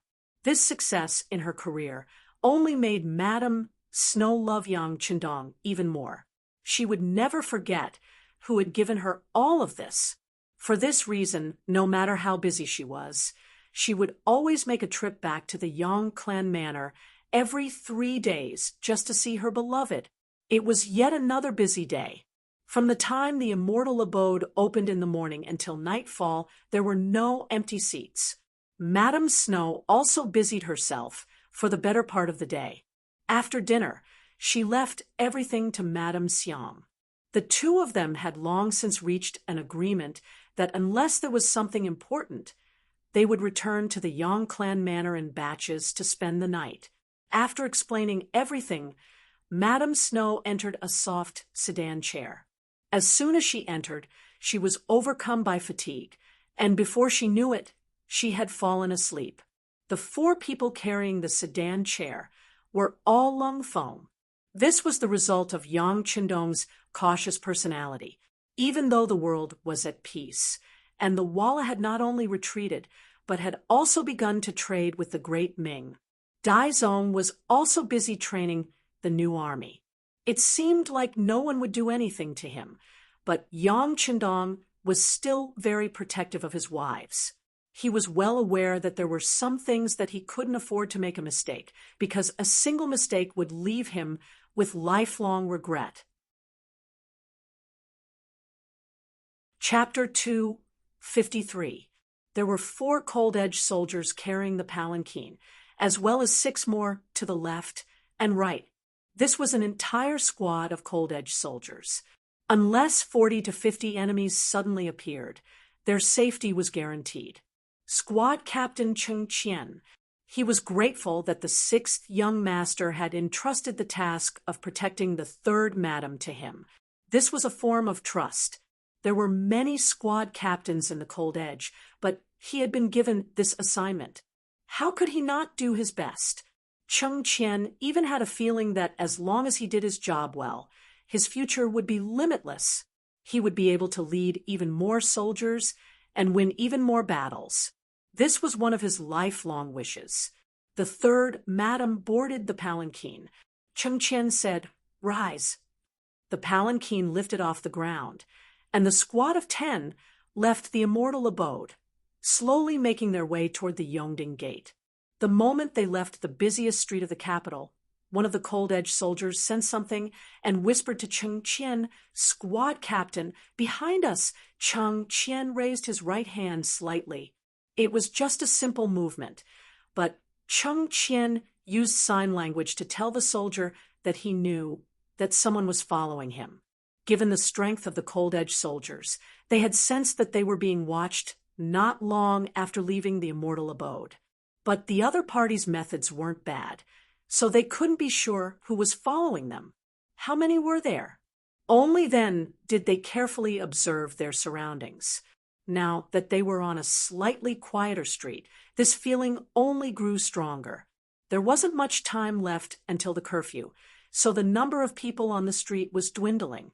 This made it difficult for the people following them to hide themselves perfectly. Cheng Qian sensed it. When he raised his right hand, he saw that besides the 4 soldiers carrying the palanquin, the other 5 soldiers were silently inspecting their weapons and equipment. Although he didn't know who these people were, they were still in the dark. But for the sake of safety, it was never wrong to make preparations in advance. As the squad captain and commander, Cheng Qian had already taken out the 95-style saber wrapped in cloth and removed the safety pin.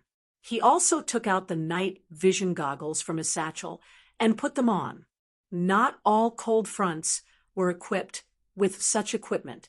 However, Cheng Qian's squad was tasked with protecting the 3rd madam.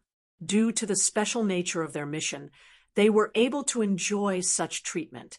As a result, they had a pair of extremely bright eyes in the dark, allowing them to see everything around them very clearly. It was precisely because they could see everything clearly that those who were following them in the dark had nowhere to hide. When he noticed that there were 4 or 5 people following him, Cheng Qian's breathing quickened and his heartbeat quickened. He couldn't tell if he was excited or worried. They were excited because there was a battle to fight. Their hands had been itching for a while. Now that someone had delivered themselves to their doorstep, of course they would go on a killing spree. What he was worried about was that the 3rd madam was in the sedan. If she lost even a strand of hair, he was afraid that it would be his fault. At that time, He would not have the face to face the sixth young master, and all his future would end today. Regardless of whether he was excited or nervous, after taking a few deep breaths, Cheng Qian calmed his racing heartbeat and tried his best to maintain his best condition. At this moment, not only Cheng Qian, but even the soldiers under his command were quickly making adjustments. During a great battle, one's state of mind determined their success or failure. The more relaxed they were, the more they could unleash their strength to their normal level, or even to the extreme. This was proven during their training when they joined the cold front. While Cheng Qian and the 5 soldiers were making preparations before the battle, the 4 cold front members carrying the sedan were also searching for a safe spot. The so-called safe spot was the best place to ensure the third madam's safety. For such a place, it was best to be in a corner. The more hidden it was, the better it was. Generally, a blind spot could reduce the number of points of attack. The best blind spot was when there were 3 walls and only one side would be attacked. Currently, the 4 of them were constantly searching in the dark night. Finally, the 4 of them resonated at the entrance of a large mansion with the word Gao written on it.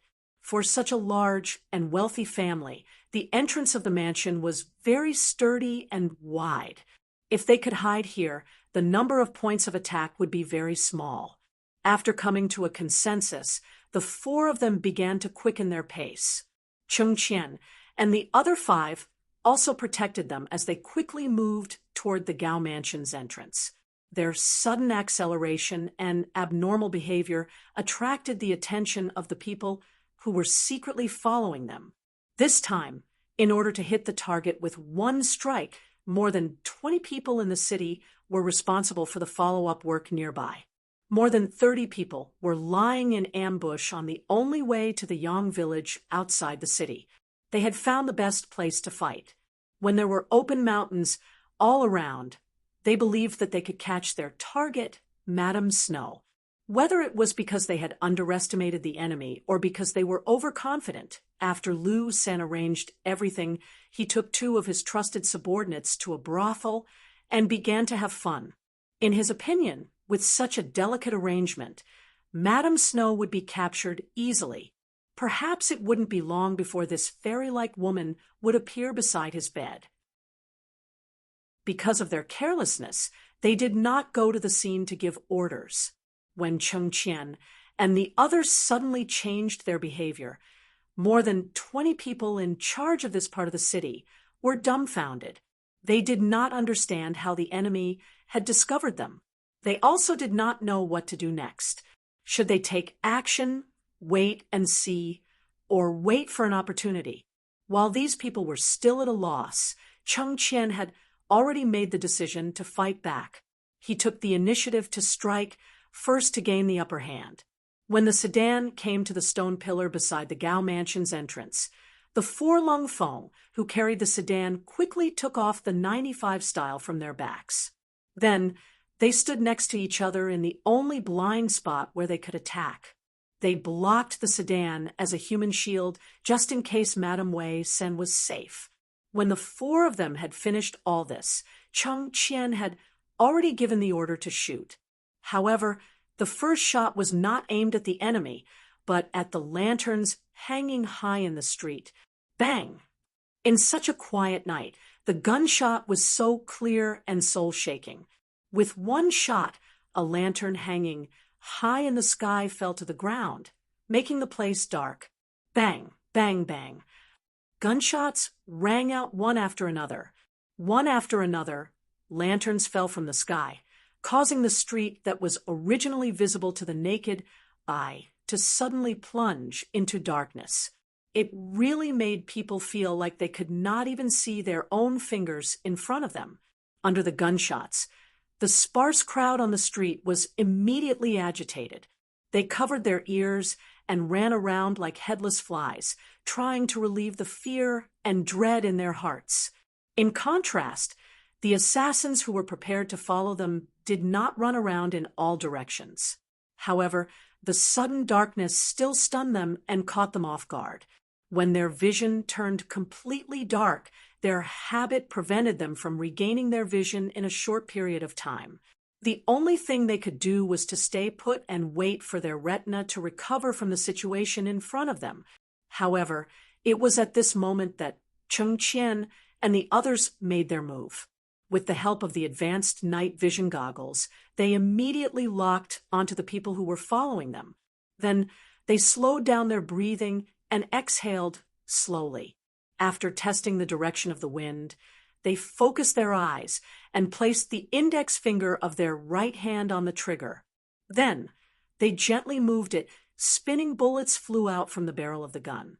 While the assassins were still waiting for their vision to recover, the bronze bullets accurately drilled into their bodies. Under the powerful lethality and accurate shooting, many of the assassins did not even know what was going on. They were either shot between their eyebrows or had their hearts pierced, causing them to fall to the ground. In just 10 breaths, 7 or 8 assassins were killed by a single shot. There were also 4 or 5 who were unlucky enough to move their bodies because they heard the gunshots and were not killed by a single shot. However, most of the bullets hit their bodies as well. It was just that the bullets did not hit the critical areas. This result caused many people to scream in pain. The sound of gunshots, shouts, running, and screams were incessant, creating a chaotic scene in the alley. Madame Shui, who was in the sedan, had already woken up. She instinctively wanted to lift the curtain and run out of the sedan. However, Yang Qindong's figure appeared in her mind, and she remembered what Lu Lang had told her. Remember, no matter who you are, once you encounter danger in the future, if you are outside, immediately lie down on the ground. If you are in the room, immediately find a safe place to hide. If you happen to be in the sedan, unless the guards let you go, you must not rush out. Also, try to lower your body as much as possible to reduce the chances of being hurt. Thinking of this, Madame Shui quickly squatted from her original sitting position. Then, she listened to the gunshots outside and hoped that Lu Lang would appear soon. The gunshots outside were loud and abrupt in the quiet night. The soldiers of the warden's office who were patrolling nearby heard the gunshots and quickly rushed over. Some of the nearby brocade guards also drew their embroidered spring sabers and ran over. However, these people were far inferior to the members of the Cold Front who were guarding the streets of the Immortal Abode, Sky Beyond, and Yang Family's Bank when they heard the first gunshot. Battalion Commander Wu Sheng was squatting in the courtyard, practicing the basics of stabilizing his lower body.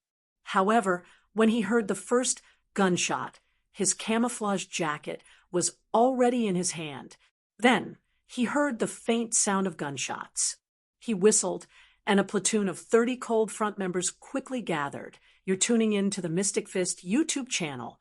Don't forget to subscribe and join us on this journey to catch the most captivating stories.